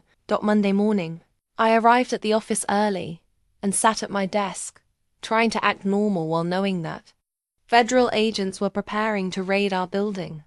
I'd been instructed to stay in my office during the raid and follow the agent's directions exactly. Derek arrived at his usual time, carrying coffee and reviewing client files as he walked to his office. He waved at me through his doorway and called out, "Morning, Sarah. Ready for another week of building our empire?" I waved back and tried to smile, knowing it would probably be the last normal interaction we'd ever have. At 9:47 a.m., I saw the black SUVs pulling into our parking lot. Federal agents and FBI and IRS windbreakers were walking toward our building, carrying evidence boxes and official paperwork. Derek's assistant, Monica, saw them first and came running toward my office. "Sarah, there are FBI agents coming to our door." "What do you think they want?" I pretended to be as surprised as she was. "I have no idea. Maybe they're investigating one of our clients." But even as I said it, I knew that Derek's life as he knew it was about to end. And I was the person who'd made that phone call to federal agents 3 weeks ago. The double life I'd been living was finally over. But the consequences were just beginning. The FBI agents entered our office with the calm professionalism of people who'd done this hundreds of times before. Agent Johnson led the team, carrying official paperwork and wearing the same reassuring expression she'd had during our private meetings. "Good morning, I'm Agent Johnson with the FBI Financial Crimes Division," she announced to our stunned reception area. "We have federal search warrants for these premises and need everyone to remain calm while we execute them." Derek emerged from his office looking confused but not yet panicked. "Agent Johnson, I'm Derek Walsh, CEO of Meridian Solutions. Can you tell me what this is about?"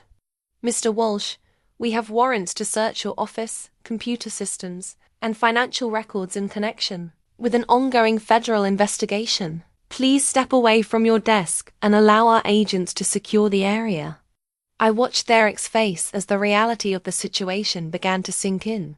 His confusion turned to concern, then to something approaching fear as he realized this wasn't a routine inquiry about one of our clients. "I don't understand," Derek said, his voice taking on a defensive tone. "What kind of investigation? We run a legitimate consulting business here." Agent Rodriguez from the IRS stepped forward. "Mr. Walsh, you're not under arrest at this time, but I advise you to contact your attorney immediately. We'll be here for several hours collecting evidence, and you'll want legal representation present." Derek's eyes swept across the office, taking in the dozen federal agents who were methodically photographing and cataloging everything. When his gaze met mine, I saw a flash of something realization, cross his face. "Sarah," he said, walking toward my desk, "do you know anything about this? Have you noticed anything unusual with our accounts recently?" My heart was pounding, but I tried to look as confused as everyone else. "I have no idea what this is about, Derek. Maybe we should call our lawyer like the agent suggested." Agent Johnson intervened smoothly. "Mr. Walsh, I need you to step away from your employees and allow us to conduct our search without interference. Ms. Chen, we'll need to speak with you separately in a few minutes." Derek's expression darkened. "Why do you need to speak with Sarah? Specifically? What does my accounting manager have to do with whatever you think I've done?" The agent didn't answer, but Derek was smart enough to start connecting the dots. His eyes narrowed as he looked at me again, and I could see him processing the implications of federal agents wanting to interview his most trusted employee. Our other employees were gathered in the conference room, supervised by 2 agents while the search continued. Monica, our receptionist, was crying quietly. Mike Chen looked stunned and kept asking if anyone knew what was happening. Janet Morrison sat silently, but I could see her calculating whether this investigation would affect her retirement plans. Meanwhile, agents were systematically dismantling Derek's office. They photographed everything before touching it, then carefully packed computers, files, and personal items into evidence boxes. I watched them discover Derek's hidden drawer where he'd kept the threatening letters from creditors' evidence I documented weeks earlier. Agent Johnson approached me. After about an hour, "Ms. Chen, can you come with me for a brief interview? We just need to clarify some information about the company's financial procedures." As we walked to a private office, I heard Derek calling after us. "Sarah, remember your loyalty to this company. Don't let them trick you into saying anything that could hurt Meridian Solutions." The irony of Derek appealing to my loyalty while surrounded by evidence of his betrayal was almost overwhelming. He still thought of me as his protégé who would protect him, even as federal agents were seizing evidence of crimes I'd reported. In the private interview, Agent Johnson was direct. "Sarah, we want you to know that your cooperation has been invaluable to this investigation. Without your evidence and documentation, prosecuting this case would have been much more difficult." "What happens now?" I asked. "We'll complete the evidence collection today, then present everything to a federal grand jury. Based on what we've found so far, which confirms everything you reported, Mr. Walsh will likely be indicted on multiple federal charges within the next few weeks." When I returned to the main office area an hour later, Derek was pacing near the windows, speaking quietly on his phone with what I assumed was his attorney. When he saw me, he ended the call and approached me immediately. "Sarah, what did they ask you about?" His voice was strained, desperate. "Just routine questions about our accounting procedures and internal controls," I said, trying to maintain the facade a little longer. Derek studied my face intently. "Did they ask about specific accounts or transactions?" "Some general questions about client escrow accounts and employee benefits. Nothing too detailed, but Derek wasn't buying my innocent act anymore." "Sarah, I need you to be completely honest with me. Have you been cooperating with this investigation? Have you given them access to our internal records?" The moment of truth had arrived. I could have continued lying, but what was the point? The evidence spoke for itself, and Derek would know the truth soon enough. "Derek, I discovered what you've been doing," I said quietly. "The gambling, the stolen client funds, the employee pension money. I had to report it." Derek's face went through a series of emotions: shock, betrayal, anger, and finally a kind of defeated recognition. You're the one who called the FBI. You were stealing from people who trusted us, Derek. From Janet's retirement fund. From Mike's kids' college money. I couldn't let that continue." Derek stared at me for a long moment, and I could see him reassessing our entire relationship through the lens of my betrayal. "I trusted you, Sarah. I made you part of this company's Family. How could you destroy everything we built together? You destroyed it when you started gambling with other people's money. I replied, surprised by the steadiness in my voice. I just documented what you'd already done. The conversation was interrupted by Agent Johnson approaching with official paperwork.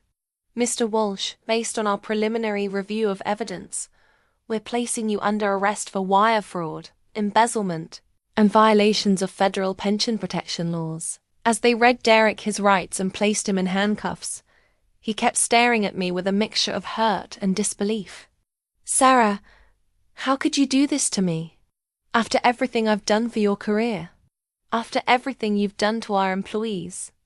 I corrected him. Derek was led away in handcuffs while federal agents continued packing evidence boxes. Our other employees were finally released from the conference room, and the reality of the situation began to sink in for everyone. Janet Morrison approached me as agents carried away Derek's computers. Sarah, what's happening to our company? What about our jobs? Our retirement accounts? I looked at Janet, whose pension Derek had stolen, whose retirement dreams he'd gambled away, and realized I couldn't keep lying to protect him anymore. These people deserved to know the truth about what had been done to them. Janet, I think you should prepare for some very difficult news about the company's financial situation, I said gently.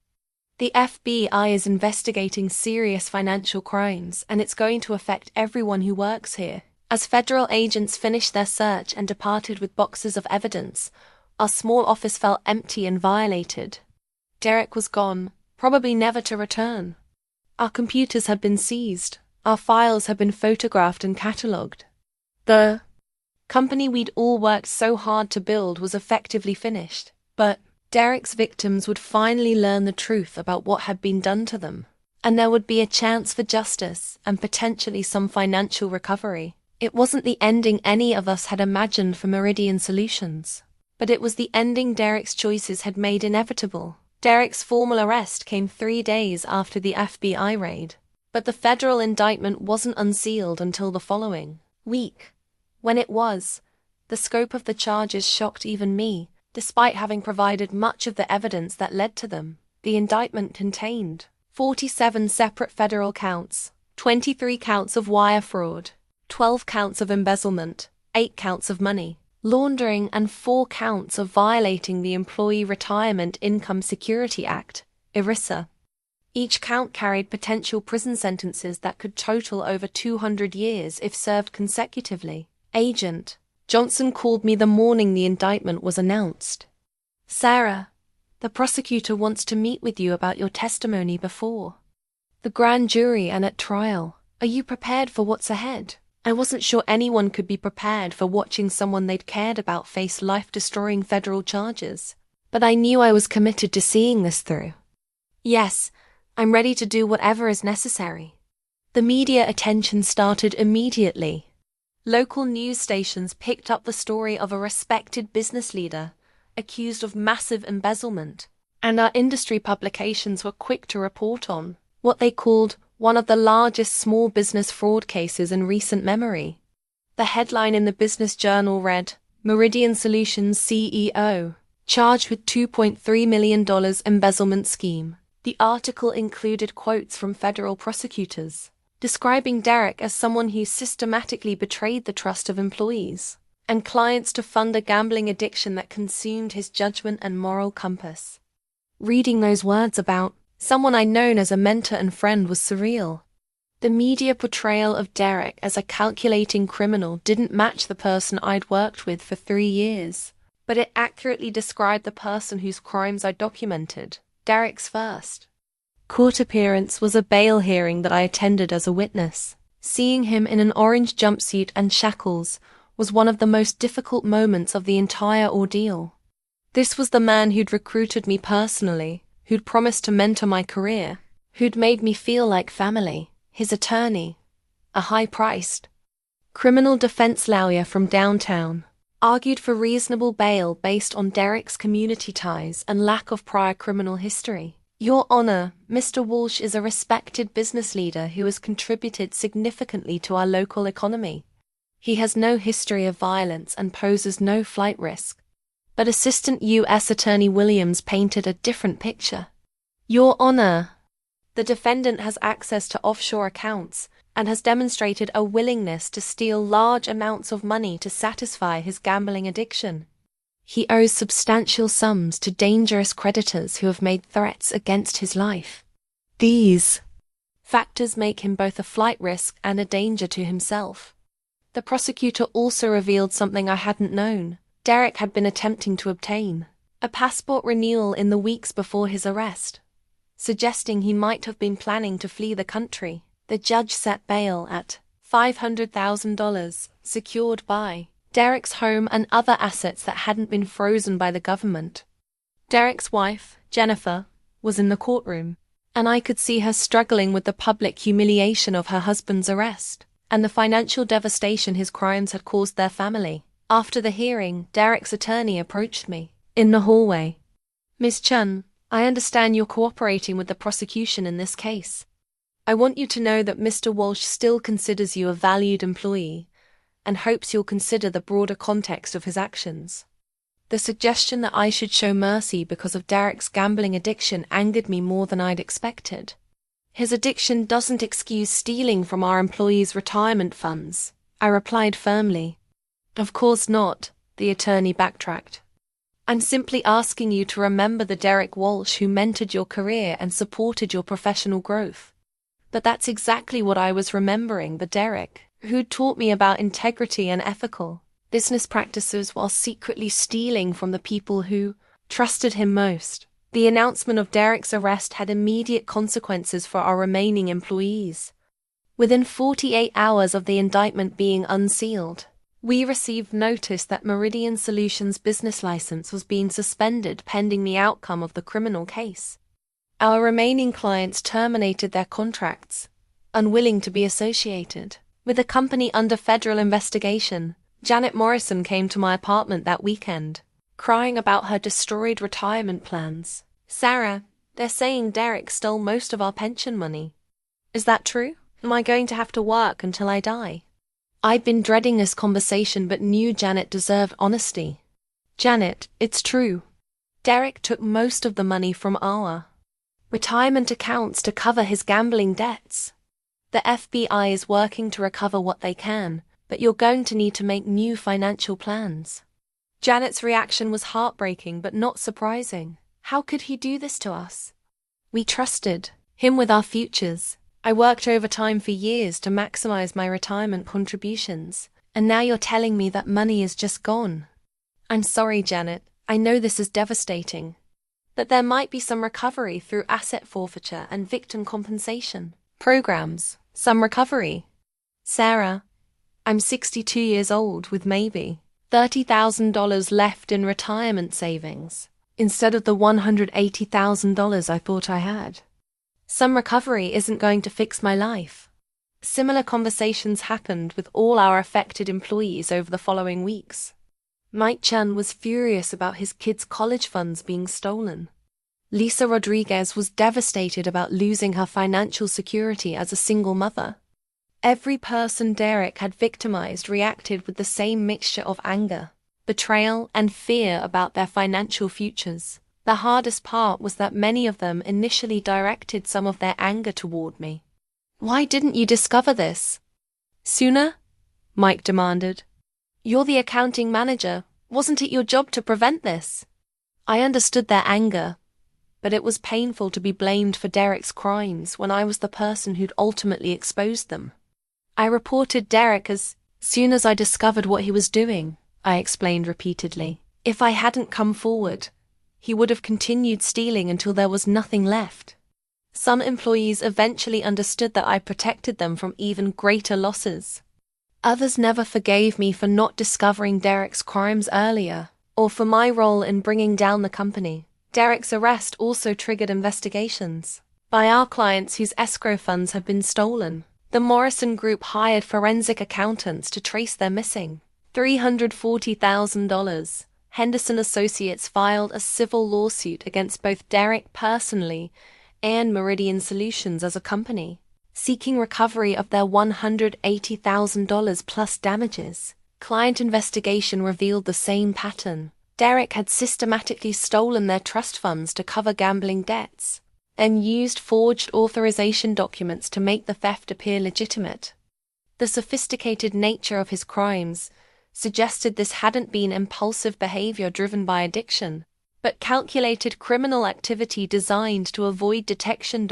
As the evidence mounted and the victim impact became clear, I began to understand that my decision to report Derek hadn't just been about stopping future crimes, it had been about holding someone accountable for betraying the trust of everyone who'd believed in him.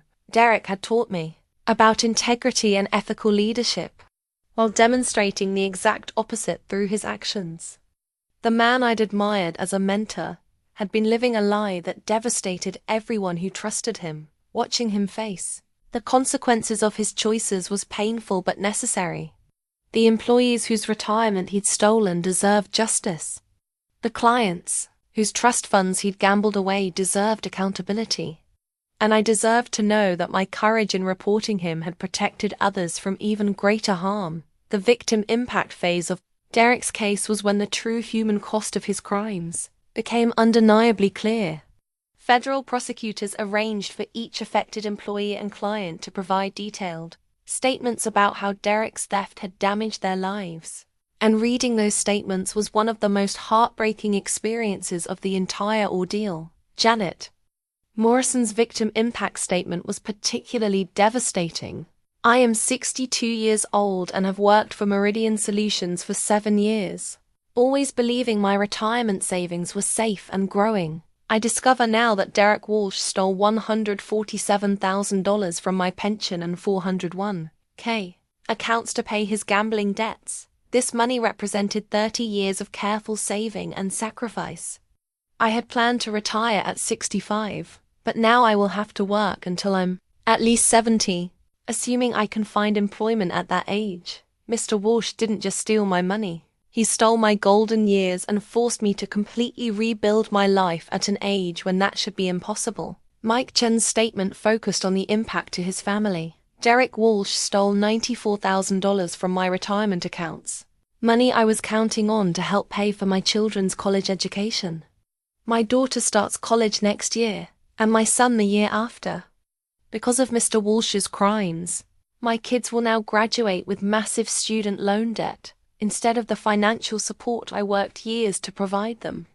The opportunities I wanted to give my children have been gambled away by someone I trusted and respected. Lisa Rodriguez wrote about the single mother's unique vulnerability to financial crime. As a single mother, every dollar I contributed to my retirement account represented a sacrifice overtime hours I worked instead of spending. Time with my daughter, luxuries we went without, so I could save for our future. Derek Walsh stole $67,000 of that sacrifice to fund his gambling addiction. I trusted him with my daughter's security and my own financial independence.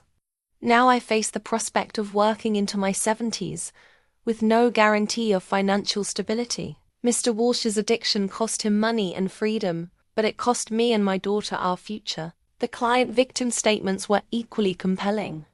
Morrison Group's CEO wrote, "We trusted Meridian Solutions with $340,000 in escrow funds for a critical real estate development project. Derek Walsh's theft of those funds not only delayed our project by 8 months but nearly forced us into bankruptcy when we couldn't meet our construction deadlines. The ripple effects of his crimes extended far beyond his gambling debts to threaten the livelihoods of our 47 employees and their families." Reading these statements, I was struck by how Derek's addiction had created expanding circles of harm. His gambling problem hadn't just affected him, it had damaged the lives of dozens of people who trusted him with their financial security and business relationships. But the statements also revealed something else: the strength and resilience of Derek's victims. Despite having their lives turned upside down by his betrayal, they were fighting to rebuild and recover. Janet Morrison had taken a part-time consulting job to supplement her remaining retirement savings. Mike Chen was working with financial advisors to restructure his kids' college funding. Lisa Rodriguez had started a side business to create additional income streams. Derek's crimes had hurt these people terribly, but they weren't allowing his choices to define their futures. The federal prosecutors used these victim impact statements to argue for a substantial prison sentence that would reflect the scope of harm Derek had caused. The defendant didn't just steal money, Assistant U.S. Attorney Williams argued in pre-sentencing filings. He stole dreams, security, and trust from people who believed in him. The psychological impact of his betrayal extends far beyond the financial losses.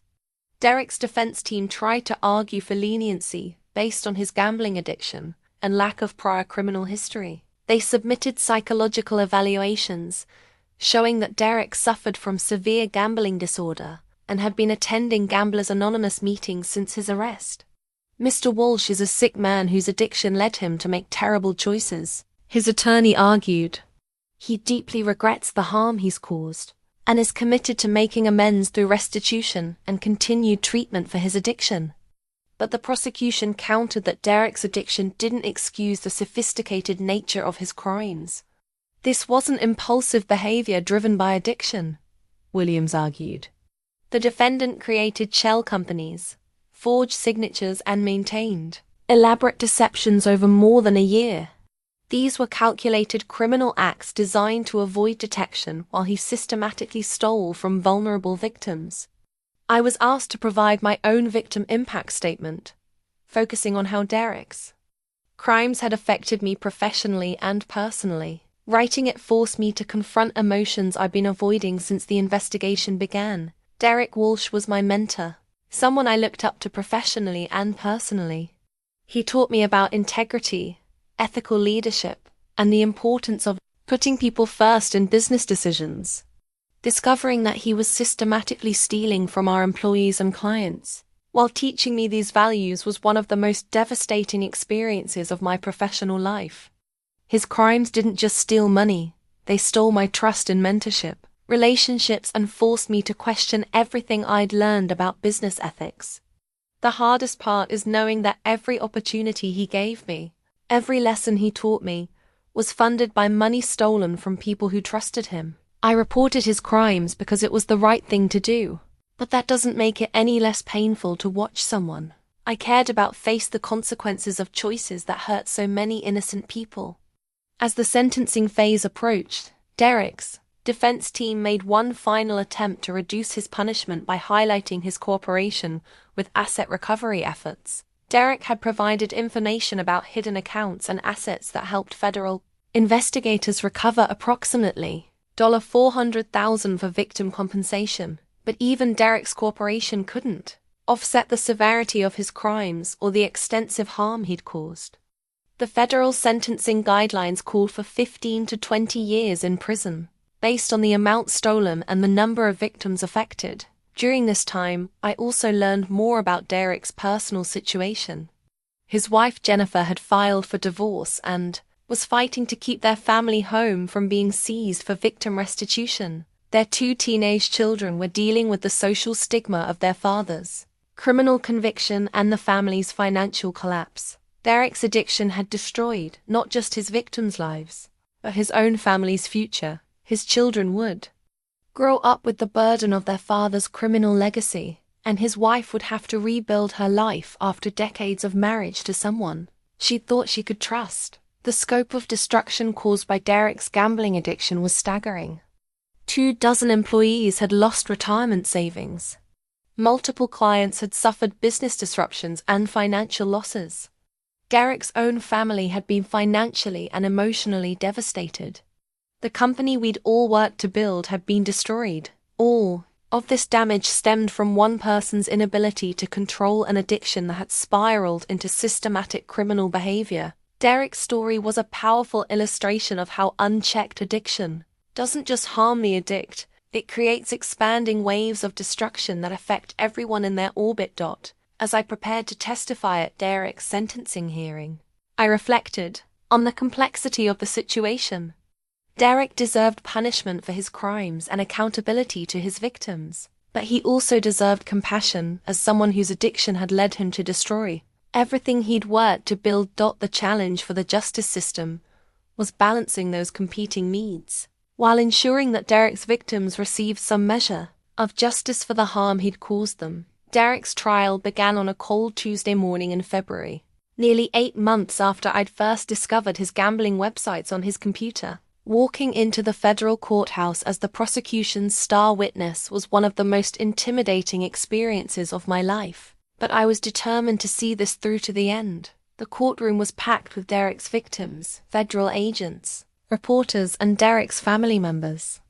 I saw Jennifer Walsh sitting in the gallery with their 2 teenage children, all of them looking exhausted by months of public scrutiny and financial devastation. Derek himself looked dramatically different from the confident CEO I'd known. The months since his arrest had aged him visibly. His expensive suits had been replaced by a conservative outfit chosen by his defense team, and his once commanding presence seemed diminished by the weight of the charges against him. Assistant U.S. Attorney Williams opened the prosecution's case with a clear narrative. Ladies and gentlemen of the jury, this case is about betrayal on the most fundamental level. Derek Walsh was entrusted with other people's money, their retirement savings, their business deposits, their financial futures. Instead of protecting that trust, he systematically stole $2.3 million to feed a gambling addiction that consumed his judgment and moral compass. She walked the jury through the timeline of Derek's crimes, using my documentation to show how his gambling losses directly correlated with theft from company accounts. The evidence will show that Mr. Walsh didn't just make poor business decisions, he made calculated criminal choices, creating false companies, forging signatures, and maintaining elaborate deceptions to hide his theft. Derek's defense attorney took a different approach, emphasizing his client's gambling addiction and previously sterling reputation. Derek Walsh is a sick man whose addiction led him to make terrible choices, but addiction is a disease, not a moral failing. Mr. Walsh built a successful company, employed dozens of people, and contributed significantly to our community before his illness overwhelmed his judgment. The defense strategy seemed to be acknowledging Derek's guilt while arguing for mercy based on his addiction and lack of prior criminal history. We're not asking you to excuse Mr. Walsh's actions, but we are asking you to understand the context in which they occurred. My testimony came on the second day of the trial. As I walked to the witness stand, I made eye contact with Derek for the first time since his arrest. The look he gave me was complex hurt, resignation, and perhaps a trace of the respect he'd once shown for my professional abilities. Prosecutor Williams led me through my background, my relationship with Derek, and the timeline of discovering his crimes. Ms. Chen, can you describe your professional relationship with the defendant? Derek Walsh was my mentor and boss for 3 years. He personally recruited me from my previous job and promised to help develop my career. I trusted him completely and considered him both a professional role model and someone I cared about personally. What made you suspicious of Mr. Walsh's activities? I discovered gambling websites on his computer while retrieving business files he'd requested. That led me to investigate further and discover the scope of his theft from client and employee accounts. Williams walked me through the evidence I'd gathered, displaying bank records, forged signatures, and Derek's gambling history on large screens for the jury. With each piece of evidence, I explained how I'd discovered it and what it revealed about Derek's criminal activities. Ms. Chen, these wire transfer authorizations bear what appears to be your signature. Did you sign these documents? No, I did not. Derek forged my signature on these authorizations to make it appear that I had approved the transfers of client and employee funds to his personal accounts. How can you be certain these signatures are forgeries? I pointed out the specific differences between Derek's forgeries and my actual signature. Differences that would have been apparent to anyone who worked with my signatures regularly. The most difficult part of my testimony was explaining my decision to report Derek despite our personal relationship. Why did you choose to contact federal authorities rather than confronting Mr. Walsh directly? Because he was stealing from people who trusted both of us. Janet Morrison's retirement savings, Mike Chen's children's college funds, Lisa Rodriguez's financial security as a single mother. I couldn't let that continue, regardless of my personal feelings about Derek. Derek's defense attorney cross-examined me aggressively, trying to suggest that I had been complicit in Derek's crimes, or had my own motives for reporting him. Ms. Chen, you had access to all the accounts Mr. Walsh allegedly stole from, didn't you? Yes, as accounting manager I had access to company financial systems, and you're asking this jury to believe that you never noticed $2.3 million in missing funds until you happened to see gambling websites on Mr. Walsh's computer. The question stung because it implied I'd been negligent in my duties, but I'd prepared for this line of attack. Derek created sophisticated schemes to hide his theft, including forged authorizations that made the transfers appear legitimate. He also intercepted mail and manipulated reports to prevent detection. The theft was discovered when I found evidence of his gambling, not through routine financial reviews.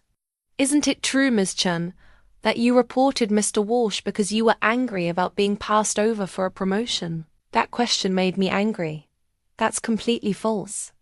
Derek had actually offered me a promotion to CFO just weeks before his arrest. I reported him because he was stealing from innocent people, not because of any personal grievance. The defense attorney tried several other approaches to discredit my testimony, but the documentary evidence I'd gathered was too comprehensive to dismiss. Derek's own computer records, the forged signatures, the correlation between gambling losses and theft, all of it supported my account of discovering and reporting his crimes. After I finished testifying, I remained in the courtroom to watch. Other witnesses. Janet Morrison's testimony was particularly powerful as she described the impact of losing her retirement savings. I trusted Derek Walsh with my financial future, and he gambled it away while looking me in the eye and assuring me my money was safe. Mike Chen testified about having to tell his children that their college funds had been stolen. My kids asked me how someone we trusted could do something like this to our family. I didn't have a good answer for them. The FBI agents who'd investigated the case testified about the sophistication of Derek's schemes and the extensive evidence of his gambling addiction. Agent Johnson walked the jury through Derek's browser history, showing the hundreds of hours he'd spent gambling online during business hours. Derek's gambling addiction counselor testified for the defense, explaining the psychological compulsions that drive problem gambling. Mr. Walsh suffers from severe gambling disorder, a recognized mental health condition that can overwhelm a person's judgment and moral reasoning.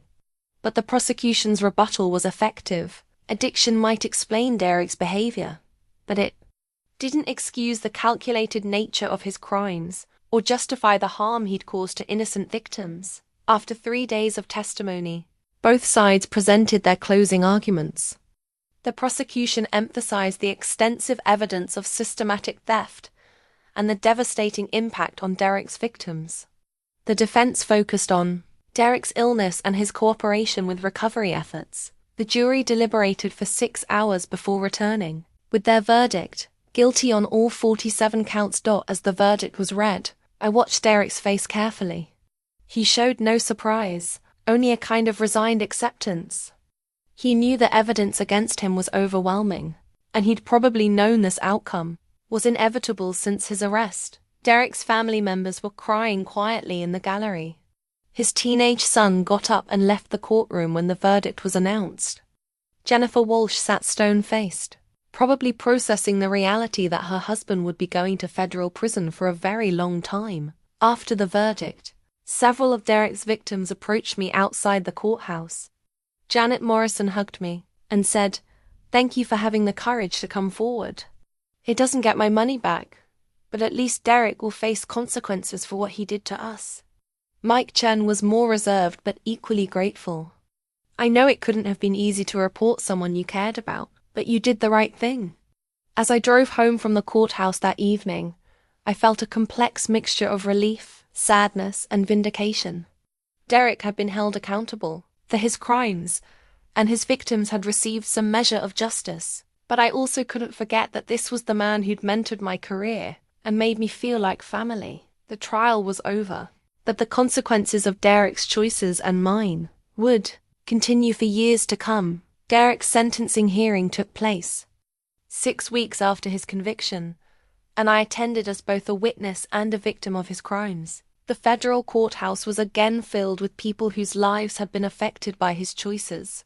Employees who'd lost retirement savings, clients whose business had been disrupted, and Derek's own family members who were still grappling with the destruction he'd caused. Judge Patricia Hamilton had a reputation for fairness, but also for taking white-collar crimes seriously, particularly when it involved theft from vulnerable victims like retirees. As Derek stood before her for sentencing, she reviewed the extensive evidence of his crimes and the impact statements from his victims.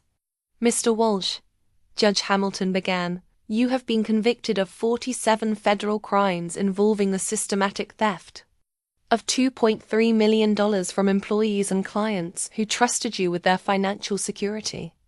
The evidence shows that you created elaborate schemes to hide your theft while maintaining the facade of a successful business leader." Derek's attorney made a final plea for leniency based on his client's gambling addiction and cooperation with asset recovery efforts. "Your Honor, Mr. Walsh is a sick man whose addiction led him to make terrible choices. He has expressed genuine remorse for his actions and has worked with federal investigators to recover funds for his victims." But Judge Hamilton was clearly unimpressed by the addiction defense. "Mr. Walsh, while I acknowledge that gambling addiction is a serious condition, it does not excuse or mitigate the calculated nature of your crimes. You didn't steal impulsively, you created false companies, forged signatures, and maintained deceptions over more than a year. These were deliberate criminal acts that betrayed the trust of everyone who believed in you." The judge then read from several victim impact statements, emphasizing the human cost of Derek's crimes.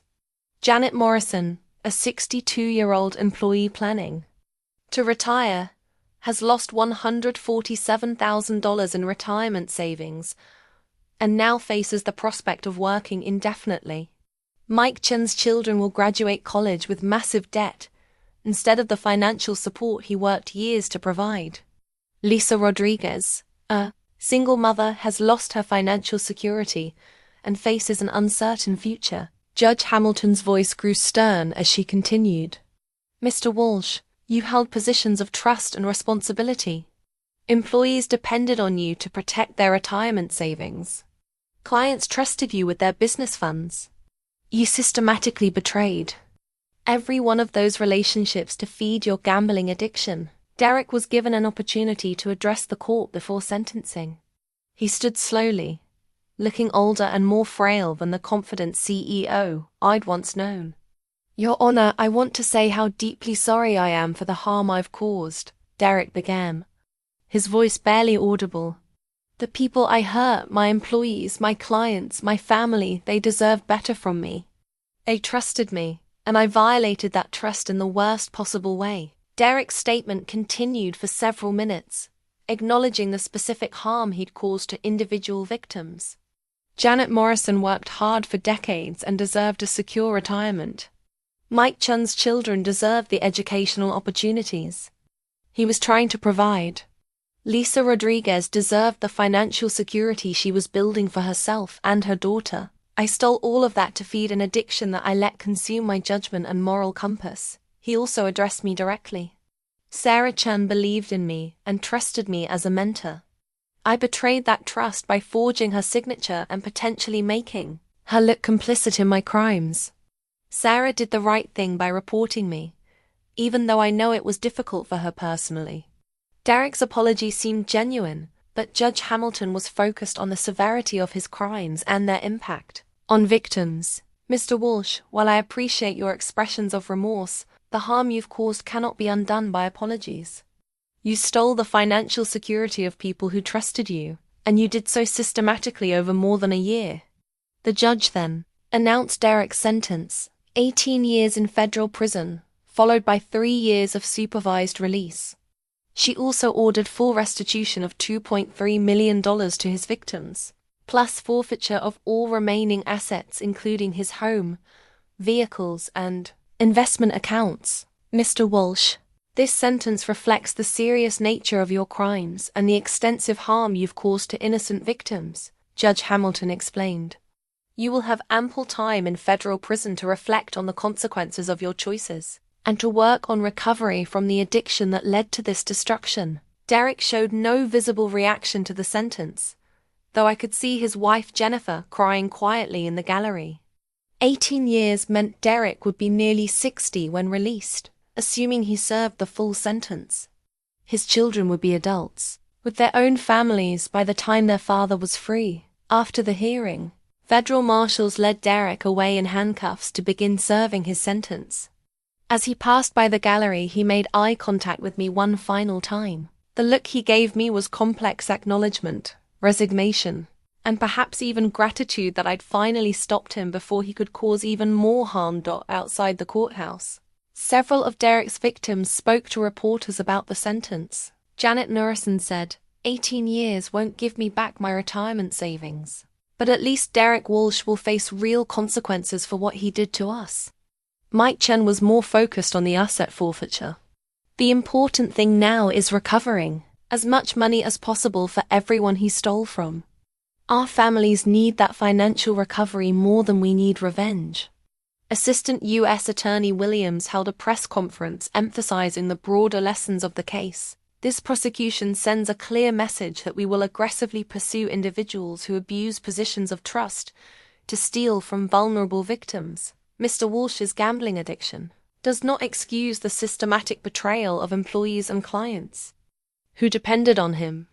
The asset forfeiture process had already begun, with federal investigators seizing Derek's home, vehicles, and remaining financial accounts. The recovered assets would be distributed to victims based on their losses, though the total recovery would likely be only a fraction of what Derek had stolen. Derek's wife Jennifer had filed for divorce during the trial, seeking to protect what remained of their family's assets from forfeiture. Their teenage children were dealing with the social stigma of their fathers, criminal conviction, and the family's financial collapse. The ripple effects of Derek's crimes extended far beyond the direct financial losses. Meridian Solutions had permanently closed, putting additional employees out of work. Several of our clients had suffered business disruptions that affected their own employees and customers. Derek's gambling addiction had created expanding circles of harm that touched dozens of families. As I drove home from the sentencing hearing, I reflected on the long journey from discovering Derek's gambling websites to watching him sentenced to federal prison.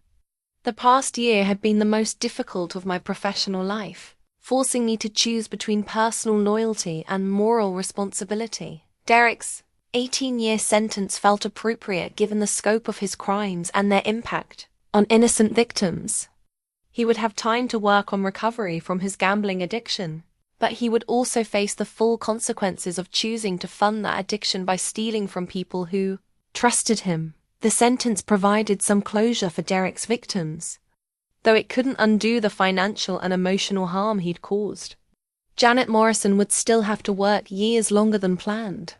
Mike Chen's children would still graduate with debt instead of parental support. Lisa Rodriguez would still face an uncertain financial future. But Derek's conviction and imprisonment sent an important message about accountability and consequences. People in positions of trust couldn't steal from vulnerable victims without facing serious punishment, regardless of their personal struggles or professional achievements. As difficult as it had been to report someone I'd cared about and respected, I knew I'd made the right choice. Derek's victims deserved justice, and his crimes deserved consequences. Sometimes doing the right thing means betraying personal loyalty to serve a higher moral purpose. Derek Walsh would spend the next 18 years in federal prison, paying the price for choices that had destroyed not just his own life, but the lives of everyone who trusted him with their financial security. 2 years after Derek's sentencing, I was sitting in my own office, not as someone's employee, but as the founder and CEO of Chen Forensic Accounting Services. The business cards on my desk listed my credentials: CPA, CFE, Certified Fraud Examiner, and specializing in financial crime prevention and detection. The irony wasn't lost on me that Derek's crimes had ultimately led to my most successful career.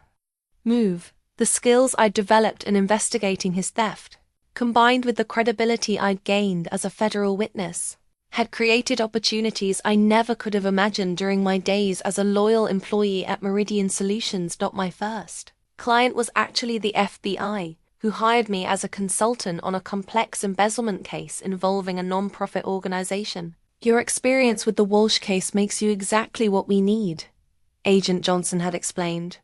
You understand both the technical aspects of financial crime and the human dynamics that enable it.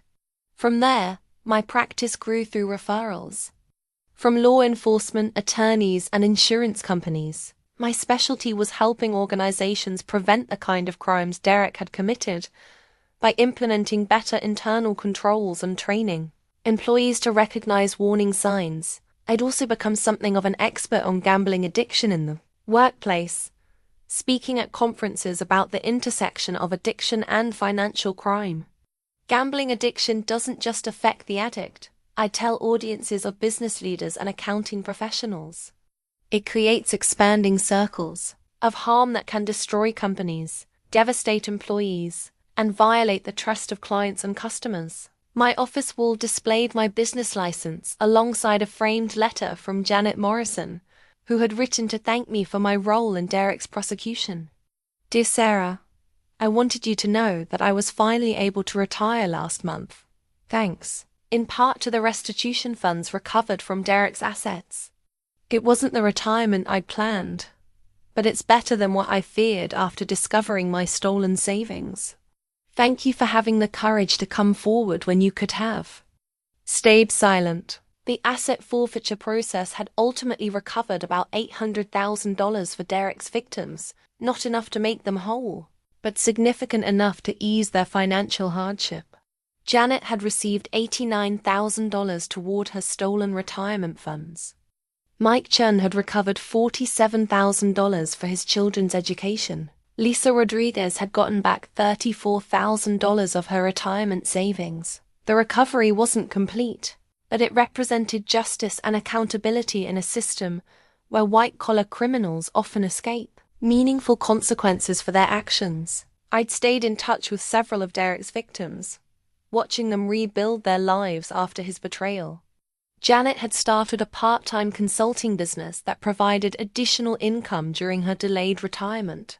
Mike had worked with financial advisors to restructure his children's college funding, and both kids had received partial scholarships that reduced their debt burden. Lisa had used her restitution money as seed capital for a small business that was now providing steady supplemental income. Derek's victims had shown remarkable resilience in recovering from his crimes, refusing to let his choices define their futures. I'd also learned that Derek was using his time in federal prison constructively. According to reports from his counselor, he was attending Gamblers Anonymous meetings, working toward a college degree, and participating in victim impact programs designed to help criminals understand the harm they'd caused. Derek would be eligible for release in 2040, assuming he served his full sentence. By then, he'd be nearly 60 years old. His children would be adults with their own families, and the business world would have largely forgotten about Meridian Solutions and the crimes that destroyed it. Jennifer Walsh had successfully divorced Derek and moved across the country with their children, seeking to start fresh away from the stigma of his criminal conviction. The family had lost their home and most of their assets to forfeiture, but they were building new lives free from Derek's addiction and its consequences. The personal cost of my decision to report Derek had been significant but manageable. I'd lost the company I'd helped build and the mentor I'd trusted and admired. Some former colleagues still blamed me for the company's collapse, though others recognized that I protected them from even greater losses by stopping Derek's theft when I did. The professional benefits had exceeded my expectations. My role in the Walsh case had established my reputation as someone willing to do the right thing regardless of personal cost. Clients hired me not just for my technical skills, but because they trusted my integrity and moral judgment. I'd also become a resource for other employees facing similar ethical dilemmas. At least once a month, someone would contact me about discovering potential financial crimes by trusted colleagues or supervisors. I'd walk them through the process of documenting evidence, contacting authorities, and protecting themselves legally while fulfilling their ethical obligations. The hardest part isn't gathering evidence or contacting law enforcement, I tell these callers.